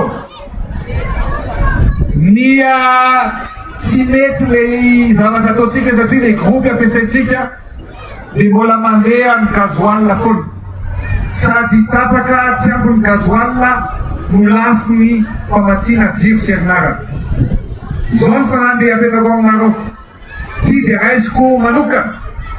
sanambo raisiko manokana amin'ny vahoaka ny eto Ambovombe fa ho anareo any Atsombe ho anareo any Belo ho anareo any Paniny tonga am'izay ihany koa fa de ametrahatsika parc solaire za misy ho aretanana izy io mba azo zimo azavany masoandro dia miena dimapolo isanjato ny vidinjiro zay alohanareo tapapetraka aloha fanatona zay zataoatsika iny izy iny naveritsika mihitsy iny tamin'ny fahafito ambin'ny folo ny volana jona iny Antondry nadina lehan'ny filohan'ny repoblika tany Ambovombe Androy iny mbola le adevitra ray aloha ny raisitsika ny amin'ny hoe gaga ao izy raha tonga eto fa taraina araka fitaraina haingo dia tapatapaka ny jiro ny antony dia tsy misy ny groupe fa mandeha zany fa maty ary faharoa de hoe omena folo andro tsy maintsy tonga ny groupe vaovao de ny antso ny ministra sy ny tale général Jerama izy tapitra omaly tompoko ny folo andro fahafito ambe folo ny volana jona miampy folo andro, fahafito amby roapolo ny volana jona, fahavalo amby roapolo ny volana jontsika am'izao fotoana hiresantsika zao. De miezakitsika maka vaovao sy mifampiresaka amindreo namana any Ambovombe Androy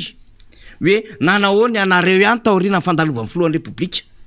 Ka ny vaovao fatatsika am'izao fotoana zao de hoe tamin'ny Alahady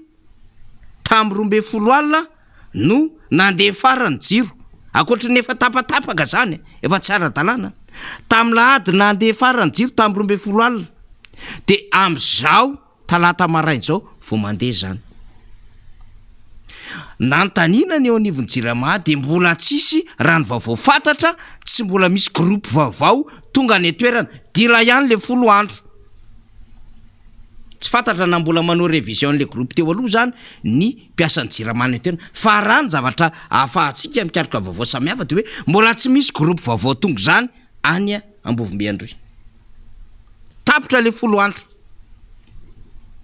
Petratsika fanontaniana hoe ahoana ozy ny filohan'ny repoblika, ny ministra sy ny eo anivon'ny Jirama. Ny adevitra faharoa raitsika député colonel Rambo de hoe rehefa tsy mandray andraikitra ozy ny filohan'ny repoblika de zany andray andraikitra. Fa le filohan'ny repoblika naveritsika teto ty orona tsara orona peo ty. Fa tamin'ny propagande 2018 tany Ambovombe Androy no nilaza izy fa tsy ekeny ny délestage ary tsisy délestage tsony any Androy, any Ambovombe Androy. Fa hanao parc solaire izy lehibe indrindra. Tamin'ny fahafito amby folo ny volana jona iny mody gaga ndray le filoham-pirenena de nilaza ndray izy fa izy ny ame solution rehefa tsy mahita solution le ministre fa ngano fidy ministre ny vahoaka ny Ambovombe Androy taorina ny reny fampanantenana nataony 2018 reny fidy filohan'ny repoblika. Ka raha ohatra ka misy tsy fahatomombana an'le groupe tsy fahampiny gasoil le filohan'ny repoblika ny tompona andraikitra am'izany izy nampanantena ary nafantatra amin'ny fisiany délestage mafy be ao Ambovombe Androy. De milaza ny ame solution de verina tamin'ny propagande ndray izy ny amin'ny hoe hametraka parc solaire mandeha amin'ny herin'ny masoandro. Mahavarina sy mahatalanjona le zava-misy député colonel Rambo fa apetratsika le hoe manisan'le 10 andro ny filohan'ny repoblika tsika de mezaka ny maka vaovao fa vao maika ame mafy ny délestage any Ambovombe Androy député colonel Rambo. Tadidiko mihitsy ny propagande tamin'ny 2018 iny momba ny resaka zay parc solaire any Ambovombe Androy zay. Ary namana tany de nantany hoe mba hiova am'izay zany ty tanàna anay ty fa dia tsy ho anatin'ny aizina tsony fa tena mba ho anatin'ny mazava. 2018 2022 tsika zao efa taona 2023 amin'ny herintaona fifidianana vaovao mbola tsisy zany zavatra zany de miteny ndray izy eto ny hoe asina parc solaire rehefa tsy andray andraikitra ny ministra sy ny DG ny Jirama. Ho an'ny filoham-pirenena am'izao dia propagande ny androm-piainany. Ary za mahita hoe tsy mipetraka amin'ny malay homme d'état. Rehefa homme d'état zany dia tonga de manatanteraka zay zavatra nampanantenan'ny vahoaka ary tonga de mandray andraikitra rehefa ohatra ka misy tsy miodina eo amin'ny fitantanana andraraha-panjakana. Rehefa misy maillon faible zany ohatra maillon faible amin'ny ministry ny Angovo zay miandraikitra ny Jirama am'izao fotoana zao de petahana de sorona tonga de raisiny fa tsy ilaina mbola miteny ndray hoe rehefa tsanao de raisiko ny andraikitra. Fahitako azy raha io zavatra io de ia hoe tsy manana an'izany atao hoe homme d'état zany mitondra ny filoham-pirenena am'izao fotoana zao tsy manana an'izany hoe ahoana no fomba fitantanana ny firenena fa ohatran'ny karazana ohatran'ny hoe fisehosehoana betsaka atao zay mampifalifaly ny vahoaka ary miady miteneniko hoe ohatran'ny manome zavatra mahatomelona ny vahoaka fotsiny zay mampifalifaly dia tsy mahafantatra izay te fa veridy fotsiny vahoaka zany rehefa aveo fa tsy tena mifantoka amin'ilay izy ary mampalahelo de hatrany amin'ny mpanao politika no azo zavatra zany. Mpanao politika azo zavatra zany dia mety azo jerena ihany hoe le mpanao politika mahafantatra ny zava-misy marina fa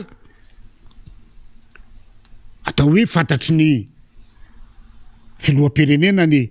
dosieny de nahita fa tsy mety zao aza de tsy sa mamaly de anyka lasa ohatrany hoe miteniteny fahatany lay filoam-pirenena miteny ny zavatra tsy fiteny na zavatra fanampanitenana amin'ny vahoaka dia tsy tanteraka kanefa zany ny tena zava-dozandrindra amin'ny resaka politika efa nyteneninao hoe tamin'ny juin tamin'ny 2018 anao teny hoe ombasina parc solaire le any hatramin'izao tsy vita de zao ndray anao hiteny an'izay ho vitarovina indray zay zavatra zay dia tonga indray ny 2023 dia na meko parc solaire indray nareo de ohatran'izany foana zany hoe omena zavatra mahadomelina le vahoaka zany anao zay afalifaly azy fa tena hoe ahoana marina moa ny tenen'le rangaty ahoana marina ny tena fampanantenana men'ny vahoaka ka eto aho zany de miteny hoe tsy manana an'izay te hoe na homme d'état mana hoe homme d'état zany de tokony manana vision de mamany olana dia afaka ny olan'ny fiainan'ny vahoaka resaka jirama zao zany resaka groupe efa antenentsika tamin'ny farany teto any resaka gazoalas groupe ary efa antenenina hoe tao amin'ny district Ambatondrazaka dia nanao cotisation misitsy ny olona evidianana ny gazoal tao amin'ny Sovena ampandehanana an'ilay groupe mba amin'ny districtna Parafaravola zany satria tsy manana tsony ny jirama dia nyteniny tao amin'ny Sovena hoe tsy omenay anareo ty gazoal ty ampandehanana groupe ny jirama fa amin'ny vahoaka ampitatitra tia sy zay mampiasa azy fa tsy ny jirama tiako tenenina zany de hoe tsy any amin'ny faritra Tsimondrery manana ty problème délestage ty fa presque raha Madagasikara no problème na gazoal io ka ilay fampanantenana hoe aiza le groupe vaovao tonga any velisa tonga de izy hoe rehefa tsy anao an'izay ny mpitondra fanjakana tokony heritreritra ny vahoaka hoe ny vahoaka any Ambovimbe zany hoe aiza marina moa le groupe vaovao fa le groupe vaovao zany de tokony iodina ao anatin'ny folandro fa tsy ho tapatapaka ny jiro raha groupe vaovao izy de tokony iodina 24 heures sur 24 fa tsy ho tapatapaka ny jiro fa matoa tapatapaka ny jiro dia tsy mbola tonga ny groupe vaovao na araka ny tenin'ny faniry tao hoe mbola revisena le groupe na mety tsisy mihitsy le groupe fa amma tao hoe anaovana diversion vahoaka azy dia mety groupe vaovao nareo de mahazo tehaka fa le groupe vaovao tsisy groupe vaovao fa mety groupe ho réparena l'izy de zay ny zavatra mitranga am'izao fotoan'izao dia rehefa ohatran'izay ka tsy voavany olo anatin'ny folandro de tokony mandray andraikitra le filoam-pirenena hoe or ministre aiza le groupe vaovao tokony nalefa aiza le jiron'olona tapatapaka fa tsy atao kabary ohatran'izay de tsisy fanaramaso ka zay ny problème eto amin'ity firenena ity zany ilay fampanantenana ohatran'izany sy fampandrina drisan'ny vahoaka de tena misy kanefa ilay tena hoe suivi sy contrôle fanantanterahana zay de tsy misy ary zany ny tena problème eto amin'ny firenena ity ny vahoaka moa vao maheno an'izay de fa faly mitehaka fa ny vahoaka tsy afaka mijery hoe manaona marina moa ty zavatra ty ahoana marina tena fipetrany ka raha zahako zany de izy hoe tsy misy zavatra andeha eto raha tsy misy ny fanaraha-maso akaiky ny zavatra ny tany navoaka ny vava de ahoana ny fanatanterahana an'iny fa tsy hoe mandeha makany ny tenenina fotsiny de lasa effet d'annonce avy eo tsisy ninona dia lasa ohatrany hoe mena zavatra mahadomelina fotsiny le vahoaka am'le fampanantenana de miesona de avy eo adino iny ka zay zavatra zay zavatra tena hoe spécialité any ty fitondranty zay zavatra zay ary tsy eo amin'ny resaka jirama io ihany ane fa raisy fotsiny hoe atao zao hoe ao anatin'ny am'ty zany dia ho vita ny 80 km ny lalana migodana avy any Tomasina makaty Antananarivo lay autoroute voalohany zany dia hoe ho hitako tsara raha vita zany fa ho hitako zany hoe 80 km zany satria fa nakan'le vola be tao anatin'ny teti-bolam-panjakana hoe anaovana izy de ho hitako zany 80 km hoe ho vita amin'ty 2022 ty efa mois de juillet tsika afaka amin'ny zoma de mandrapatonga ny décembre de ho hitako fa na zaza mahita lizy hoe na ny tracéan zany ana mbola tsy hita hoe makaizy fa diny fotsiny hoe miala ny tomasina de mandalo ambatona zaka de ambatona zaka de mivoaka ery bypass varatry ny commune iary amin'ny Ivato ery any zany izy no mitsofoka de hitako ao ozy izy le vazivazy le jamba zay hitako jamby izy zany fa tsy ana de hitako izy le jamba zany hoe zavatra ohatrany tsy ho tanteraka mihitsy zany hoe ao anatin'ny 5 volana dia ho vita zany 80 km lana amin'ny tany zaka zay zany momba ny Jirama zany hoe tokony tsy hampanantena zavatra ohatran'izany avoaka nefa tsy ho tanteraka koa ary io de mazava-peny zany fa ilay ohatrany hoe tsy manana an'ilay autorité ahafahana mibaiko lay Jirama sy lay ministra ny fitondrana filoham-pirenena raha miteny hoe rehefa tsy andraindraikitra izy de zany andraindraikitra rehefa tsy mandraindraikitra izy rangaha de sory satria olona tsy mahavita azy fa me olona mandray andraikitra mahavita an'izany iraka zany fa matoa tsy vitanao manao zany dia maleo homme d'état mpanatanteraka hoe teny nomena sy lay mpitondra fanjakana filoham-pirenena man autorité afaka tonga de miteny hoe miala ministre limogène miala ny DG fa tsy alena zavatra tena mikasainareo teniteny ary nefa de lasa mandangy eo maso vahoaka fa mpanantenana hoe 10 andro mandeha ty 10 andro nakaizy aza le groupe 10 andro tsy misy ny délestage aizy izy zao problème na gasoil problème na groupe rehefa homme d'état de tsy maintsy tanterahana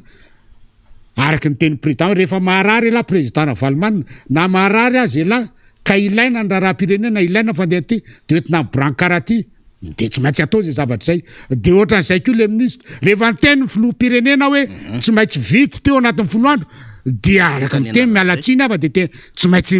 mitady zay vahaolana ianao hoe mba tsy ho afa-baraka le filoham-pirenena fa tia filoham-pirenenanao meno ny tailana me mahafa-baraka tsy natanteraka le hoe 10 andro de vity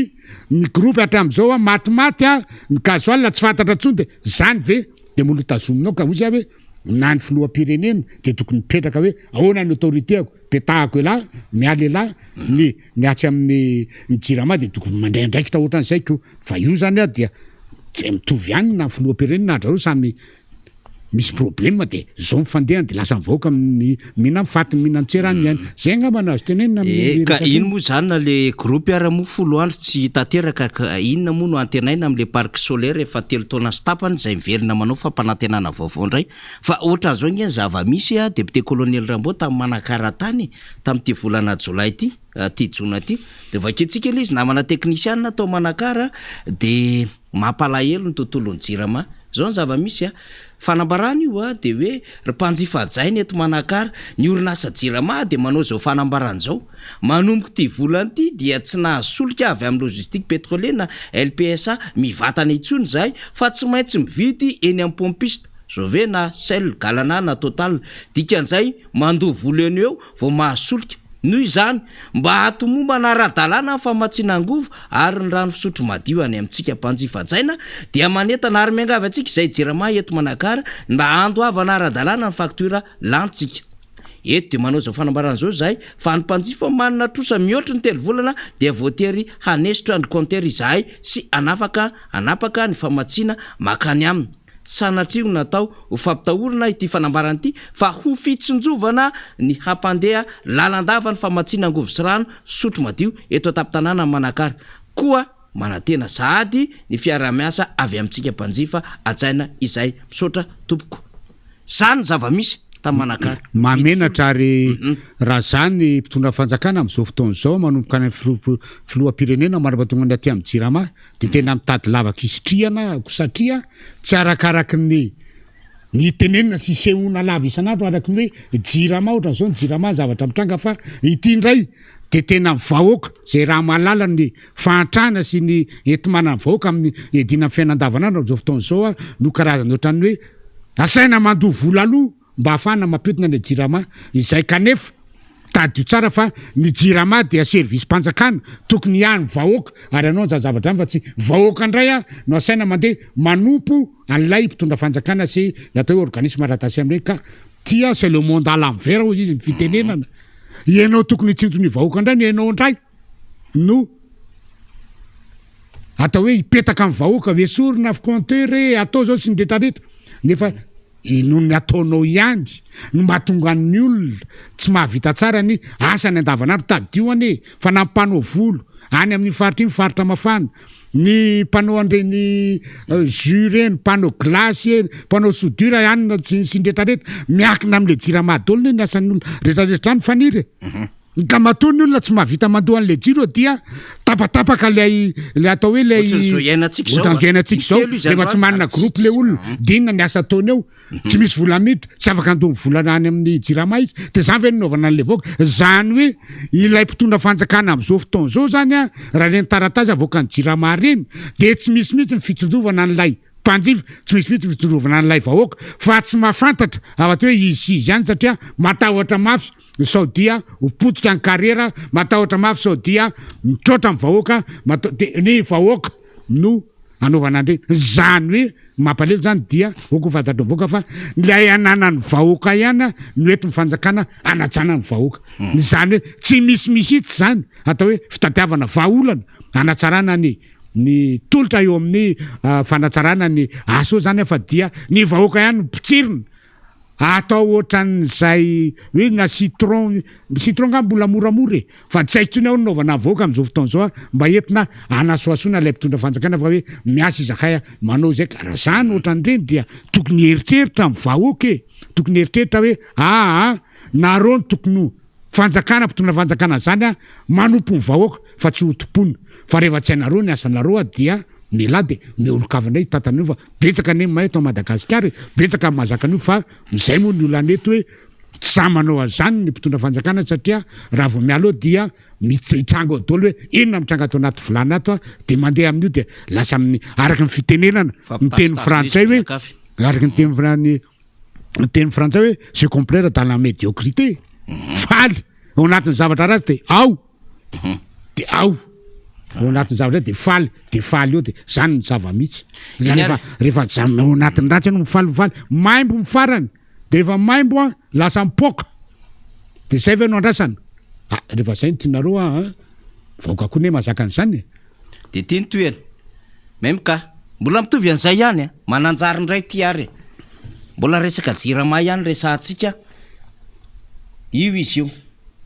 lehibehibe akisankely faly antony tsy fahampiny solika vao tamin'ny omaly fa 7 volana jony ty de hoe ny orinasa jiro sy rano malagasy eto mananjary de mampandrehantsika mpanjifajaina rehetra fa noho ny tsy fahampiny solika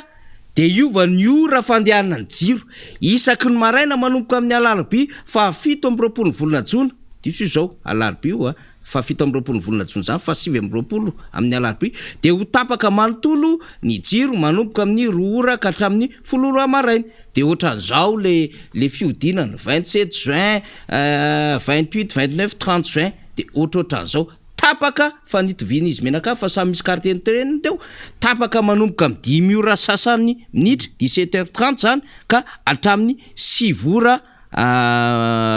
sasa minitra na 21h30 zany 17h ka hatramin'ny 21h30 zany izy miverimberina am'ireo faritra voalazy reo zany mandra-pilaminana tsara marena fa tsy eto mananjary irery ihany ny iaran'ity fahatapahanjoro ity fa izay rehetra mampiasa milina mandeha amin'ny solika manerana ny nosy centrale thermique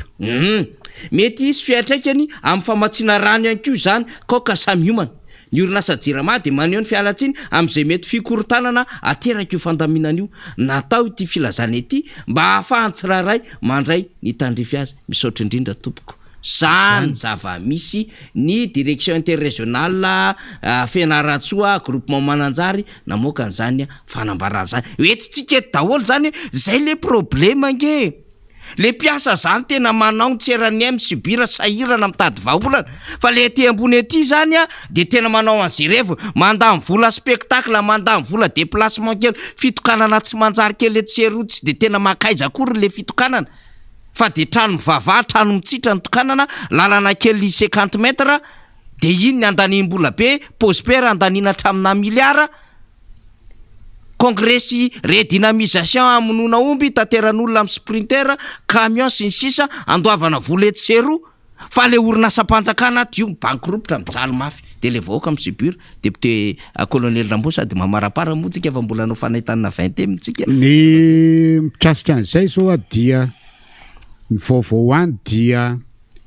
ny jirama malagasy dia mena subvention 500 000 milliards zay d'ariary 2500 milliards FMG. Amatsina azy zany ho amin'ny resaka jiro rano zany dia mampalelo aly izy satria nefa talohany efa ela be hatramin'izay ny jirama io adao zava ny resaka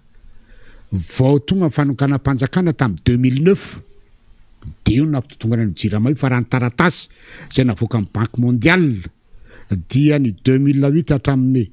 nanonganandreo ny filomarika Ravalomanina tamin'ny mois de mars 2009 dia nanana ambom-bola excédent ny jirama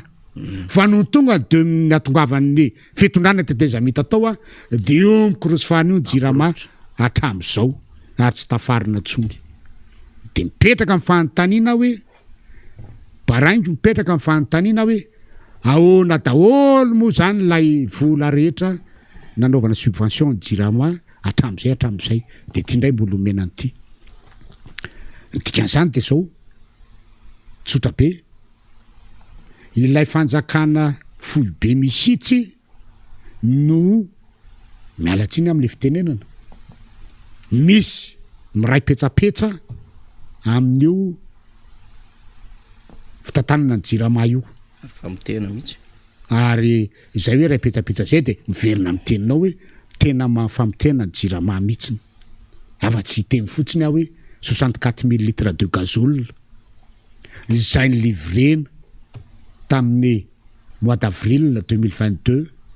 de aty amin'ny 1er juin anao vao idéclaré 15 avril de aty amin'ny mois de juin anao vao iteny hoe tsy tonga teo reo zavatra reo nefa nahazo bon de réception les bon de livraison de bon nisy nahazo tsara ny kare amin'ny jirama nisy bon de livraison ny aty amin'ny chauffeur nahazo de mitovitovy am'la resaka le volamena miara-manjavona daholo tamin'ny mois d'avril natao ny passation nandray andraikitra la IDG ade amin'ny volana jona vao miteny hoe aiko rotambiny tao anatin'le izy de izany me fotsiny fanira drogiany iny izany anio de fanira de fanira ato me fotsiny hoe vina fahoana le de ohatrohatran'izay zany le fitondrana le firenena am'izao fotoana dia avy motrany hoe mandeha ho azy fotsiny zany am'lay atao hoe lehibe ny exécutif anankiroa fa tena tsy misy hoe fandraisana andraikitra tena matotra mato very zany zavatra zany aty voaseo dia za miteny afanira fa tena miteny ahako fa hoe efa coup préparé io zavatra io ary efa acte prémédité fa zao voaseo satria efa hiakatra ny vidiny carburant fa mafy ny fiainana dia atao dolo diversion dia reprepena am'izay ny olona de avoaka tsikelikely de hoe ny olona tsy mindrarana zany satria ny olona efa leo de teny ny olona hoe tsy problème manay zany fa nandray problème manay dia hoe ahoana ny hiatrehana ty vidim-piainana hiakatra ty satria hiakatra ny gazoala sy ndrehetra dia mifantoka ny lohan'ny olona fa tsy mijery an'za zavatra any ka io zany mila tenenina mihitsy ny amitsika zany hoe zany ny zava-misy ary zany nataony ty fitantanany ty ary de midika mihitsy ny hoe olona tsy niomana hitatana azy zany andray zany hoe fitondram-panjakana zany fa ohatra natao hoe no fitahin'Andriamanitra angamba de tonga teo na no nialatra Andriamanitra ve moa mialatra fa no nialatra de tonga teo de io dia lasa mihina mifatiny ohatran'izao ny vahoaka tsy misy raha manjary amin'ny fiainana rehetrarehetra fa zay ministera rehetra lehanao dia misy menamena dafolo ny amin'ny zavatra ataony manomboka any amin'ny zay ministera nahatra any présidence de misy menamena any amin'ny primature de misy menamena zany hoe tsy mba misy zavatra maitsomaitso ka hoe mba milamina fa zavatra manahirana amin'ny vahoaka no miseho am'izao fotoana zao zay zany ny zavatra mitranga am'ty fitondram-panjakana ty ka izy ty moa manahirana fa de le filazana efa nyresaka tany mandraka zay ty zany etra mampanjavondravatra mihitsy ty hoe tena raha-pilazantsara ty fa le fiatapatapahany jiro teo zany a de misy fanambarana avy amin'ny jirama de mba hoentsika ihany zay version jirama zay satria zany natao hoe ainao manjery koa zany de misy fikorotanana ozy izy ny famatsiany herinaratra amin'ny toerana sasatsasany eto Antananarivo sy manodidina am'izao fotoana zao no ny herin'ny rivotra izay mahatonga tsy fahatombana amin'ny tambazotra mamatsy herinaratra na fahasimbana fitaovam-pamatsiana herinaratra mihitsy efa perinasa manarina tsy fahatombanana rehetra ny teknisianina mba ahafahana mamerina aingana amin'ny lony ny herinaratra amin'ireo toerana voakasiky ny fahatapahana jirama de maneho fialatsiny no mifanelingelena aterak'izay ary makasitraka ny mpanjifa amin'ny faharetana io zany ny avy any am'jirama ka izy ty moa zany rehefa ririnina zany de rivotra ndray manahirana rehefa mahita ndray de tsy ampy ny orana de rehefa tonga ndray ny orana de tsetsina noho ny tsikafona sy ny fako ndray zany le cyclone ndray rehefa tonga cyclone be loatra ny orana zany hoe le izy zany faniry de zao eto zany eto zany tsy misy teny mihitsy ny eto hoe tompona ndraiky ty zahay tompoko am'ty zavatra ty fa de tsy maintsy manilika foana de zao zany ilika any amin'ny rivotra ndray zany le tsy fahatombana le famatsiana le herinaratra io araky ny fitenenina hoe gouverner c'est prévoir rehefa tokony isy hoe ny fitaovana ara-materialy am'zany zavatra zany ka hitina hoe raha misy rivotra de zao no ny tokony atao raha misy cyclone zao no tokony atao fa de ty zany de tsy misy tompony hoe de zay tsy tompona andraikitra mihitsy ny am'zavatra ty fa tsy maintsy ahilika any amin'ny rivotra ndray zany le tsy fahatombanana ka zany mpitondra antsika am'zao fotoana zao ka arakaraky ny vahoaka hoe na eto zany de ny ahilika any amin'ny rivotra ndray ty zavatra ty fa dia tsy tompona andraikitra ny jiramasy zay tsy ampiny orana de hoe tsy ampy ndray mifiody le aria mandraka sy aria bevomanga ohatrany zany betsaka ndray ny orana de tsetsina ndray le alina de tafidy mampalahelo mampalahelo ary zany mampalahelo raha izany no ohatrany hoe lasa kilalonankizy ilay fitondrana ny fitantanana raha-mpanjakany ary lasa imezana ohatran'izany sisa nefa tadio fa vahoaka no entina tsy tokony ohatran'izany fitondrana io fa tena tomba zavatra matotra tsara ary ahitana hoe tena mba olona tena niomana am'izany fitondram-panjakana zany olona mba manana vision afaka miteny hoe raha zao ny olona tonga de fa izao ny vahaolana fa tsy atao hoe de no rivotra ohatran'izao fa nga reo fitaovana ampiasanao rehetrarehetra momba ny jiro reo tsy efa matoa ohatran'izany ve câble tsy efa matoa ohatran'izany ve reo câble reo sericable reo ve tsy efa toa ohatran'izany reo bloc sécurité ve tsy efa toa ohatran'izany reo pylône reo ve tsy efa toa ohatran'izany de tsy matoa ohatran'izany atao hoe aléa climatique zany ry faniry fa resaka contrefaçon zany le izy de tokony aperitreritra koa zany ny am'resaka facturation sy ndretraretra satria tsy zavatra tena hoe manaraka ny norme internationale momba ny herinaratra zany nomenoa fa zavatra contrefaçon zay koa zany tena fipetraka lizy raha ohatra hoe misy elana pa ohatran'izany dolo ny zavadritra zavatra contrefaçon zany nomenoa fa tsy araky no izy eny ary tena maraparantsika député colonel Rambo saky mbola resaka an'le tetibolitsika satria manao fasafasa ianareo solombamoaka sy ny gouvernement tazao saky antankely anao le resaka refonte le 50 milliards d'ariary ny seni lasa 25 milliards d'ariary sy ny sisa ny fokotany kanefa mety tsy ho vita atsika iny fa manaraka fa le fanetanana 20e anniversaire ny antokotiko Madagasikara efa lasa de lasa ny fotoana atsika angamba satria anomboka amin'ny alakamisy 3 jona sy zoma voalohan'ny volana jolay ary amin'ny sabotsy zao le izy de tsara angamba ny député colonel Rambo satria ao anatin'ny fampahafantarana ny antokotiko Madagasikara amin'ireo ranty aratsary sy ho an'ny filompanolona ihany koa ampahafantariny io zay lalana ny diaviny zay ho anna amin'ny travitsana vatsika an'izay marina tokoa zany faniry manomboka amin'ny lakamisy zao dia misy ny fampiratina ny atao hoe ny fiainan'ny antoko tiako Madagasikara miaraka amin'ny filompanorona zany nanomboka tamin'ny 2002 ka hatramin'ny izao fotoana zao zany ary izany fankalazana faharoapolo taona ny antokotiko Madagasikara zany dia ho ataotsika mandritry ny 3 andro aloha zany ny fanomboana azy ao amin'ny kianjan'ny finoana ao amin'ny Magro ao Beoririka ka amin'izay fotoana zay zany dia misy ny fampiratina vernissage atao hoe reo sary rehetra mampatsiahan zany atoko zany a nanomboka tamin'ny 2002 ka hatramin'izao zany a manomboka amin'ny lakamisy a dia ny zoma ary ny sabotsy zany a manomboka amin'ny 6 ora dia misy ny atao hoe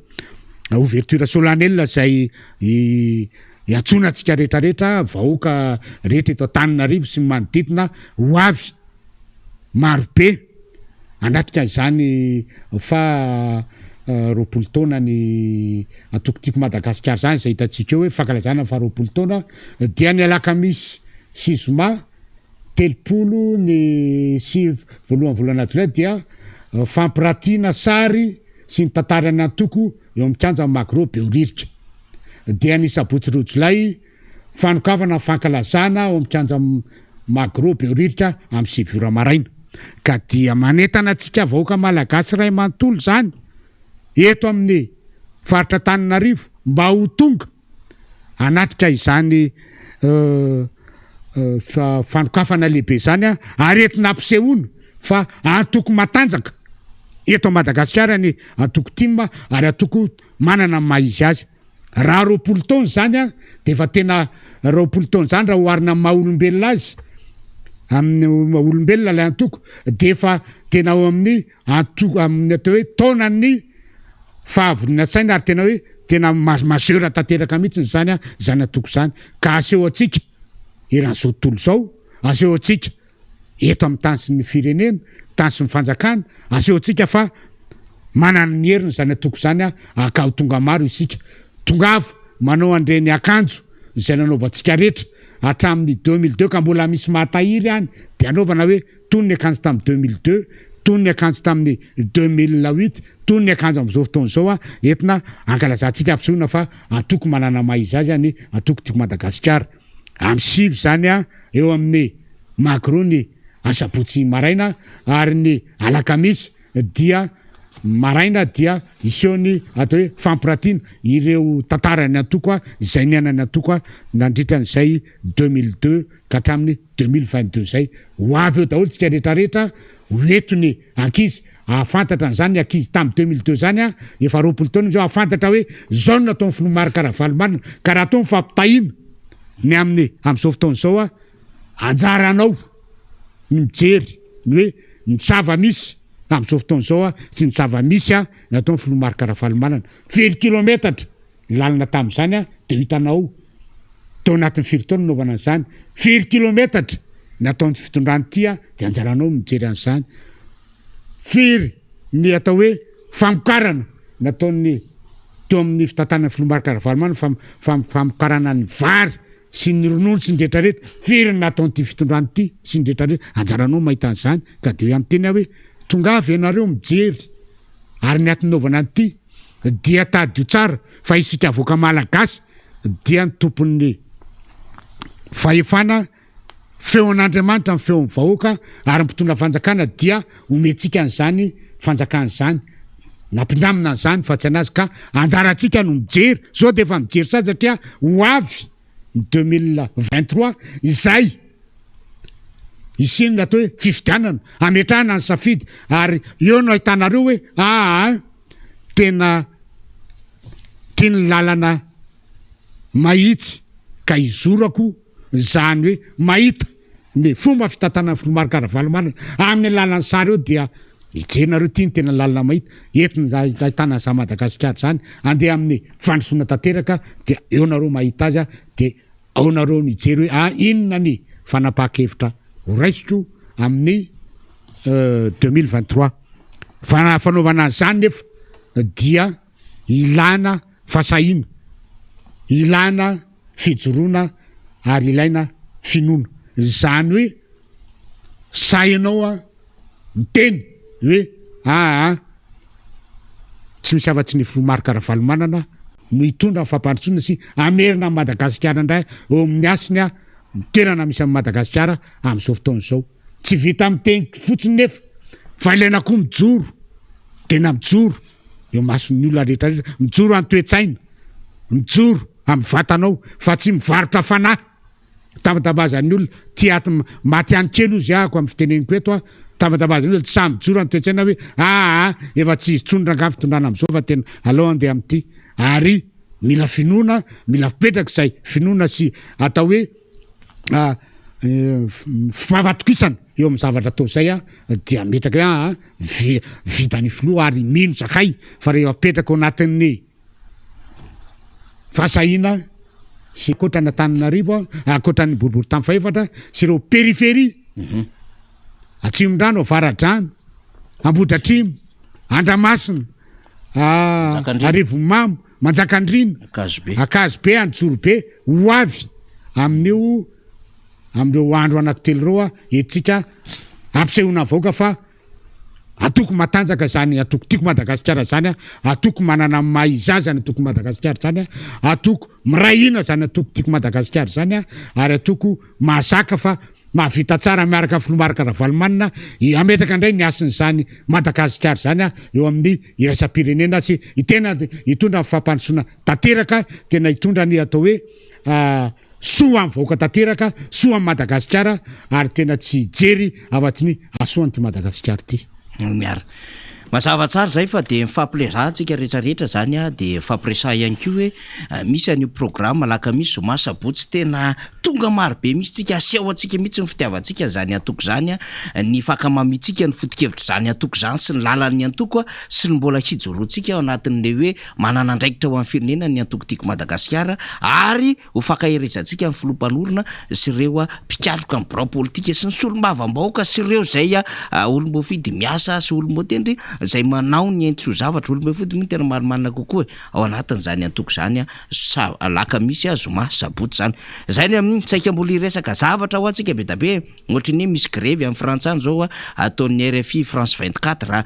média public zany fa tsy manana fotoantsika sady tena important be mihitsy le adevitra momba an'le fanapahan-kevitra ny raisin'ny Macron zay filoha frantsay fa mahakasika ny tontolony aina manjery mpanjakana izy de mijoro mipiasa tsy manaiky manohatra an'izany de manao fitokoana ianao fa zatra mena RFI zany mijery France 24 miova le orientation anao satria de na tsisy le vavoisaky ny atsasakadiny ary de mijoro tsisy an'izany hoe matahotra zany satria hoe misy olona enjana be ao mibaiko any fanjakana io ny filoha ny ministra sy ny sisa fa tena mijoro reo piasa de saika resaka an'izay fa ho ataoko rapitso angam'izay satria fody foy ny fotoanantsika fa de misaotra ny député colonel Rambotsika de misaotra ihany koa ny technicien député namarana anazy de andro moa zany ny tribunal ndrao atao hoe mpanolotsaina Antananarivo zay notoriny ny mpanolotsaina mitovy amin'ny any notoriny Lalatina Ravalomanana dia nandalo teny moa tena fa tena mbola anatin'ny fitsarana tanteraka mihitsy moa zany de tsy maintsy namonjy ty miara-manonjy ty ka efa tonga zany ny afatra avy any dia vita amin'ny fitsarana fa dia amin'ny fahasivy amby folony ty volana Jolay zany no ivoaka ny didim-pitsarana momba an'izay fitsarana zay fa dia teneneto zany hoe rehefa manao marina ka marina dia tsy maintsy ivoaka marina fa dia raha resaka hoe zavatra hafa no toriana lola kanefa dia avadika zavatra hafa dia hoe mba manana nametraka ny atao hoe ny responsabilité an'ny mpitsara am'izay zavatra ary matoko ny fitsarana malagasy ma tena hitsara radrariny ireo io raharaha io fa tsisy atao hoe araky ny fitenenina hoe lasa misy pression indray dia hoe mpanolotsaina ny atoko mpanohatra reo fa dia peto any fa kanefa dia eto de efa miteny hoe matoky ny mpitsara malagasy ny tenanay fa manana maizaza amin'ny mpitsara malagasy zany ary tsy voataizany zany atao hoe pression zany amin'ny resaka famoahana de mpitsarana zay angamba ifaniry no teny fa dia raha sitrapon'Andriamanitra dia amin'ny herin'ny androany tozandray tsika amin'ny rahalahy fakahiteto fa dia manao veloma ny olo teknisiana rehetra ary dia manao veloma ny mpijery rehetra veloma tompoko makasitraka tompo lasy tompo vavy de ho any rapitso indray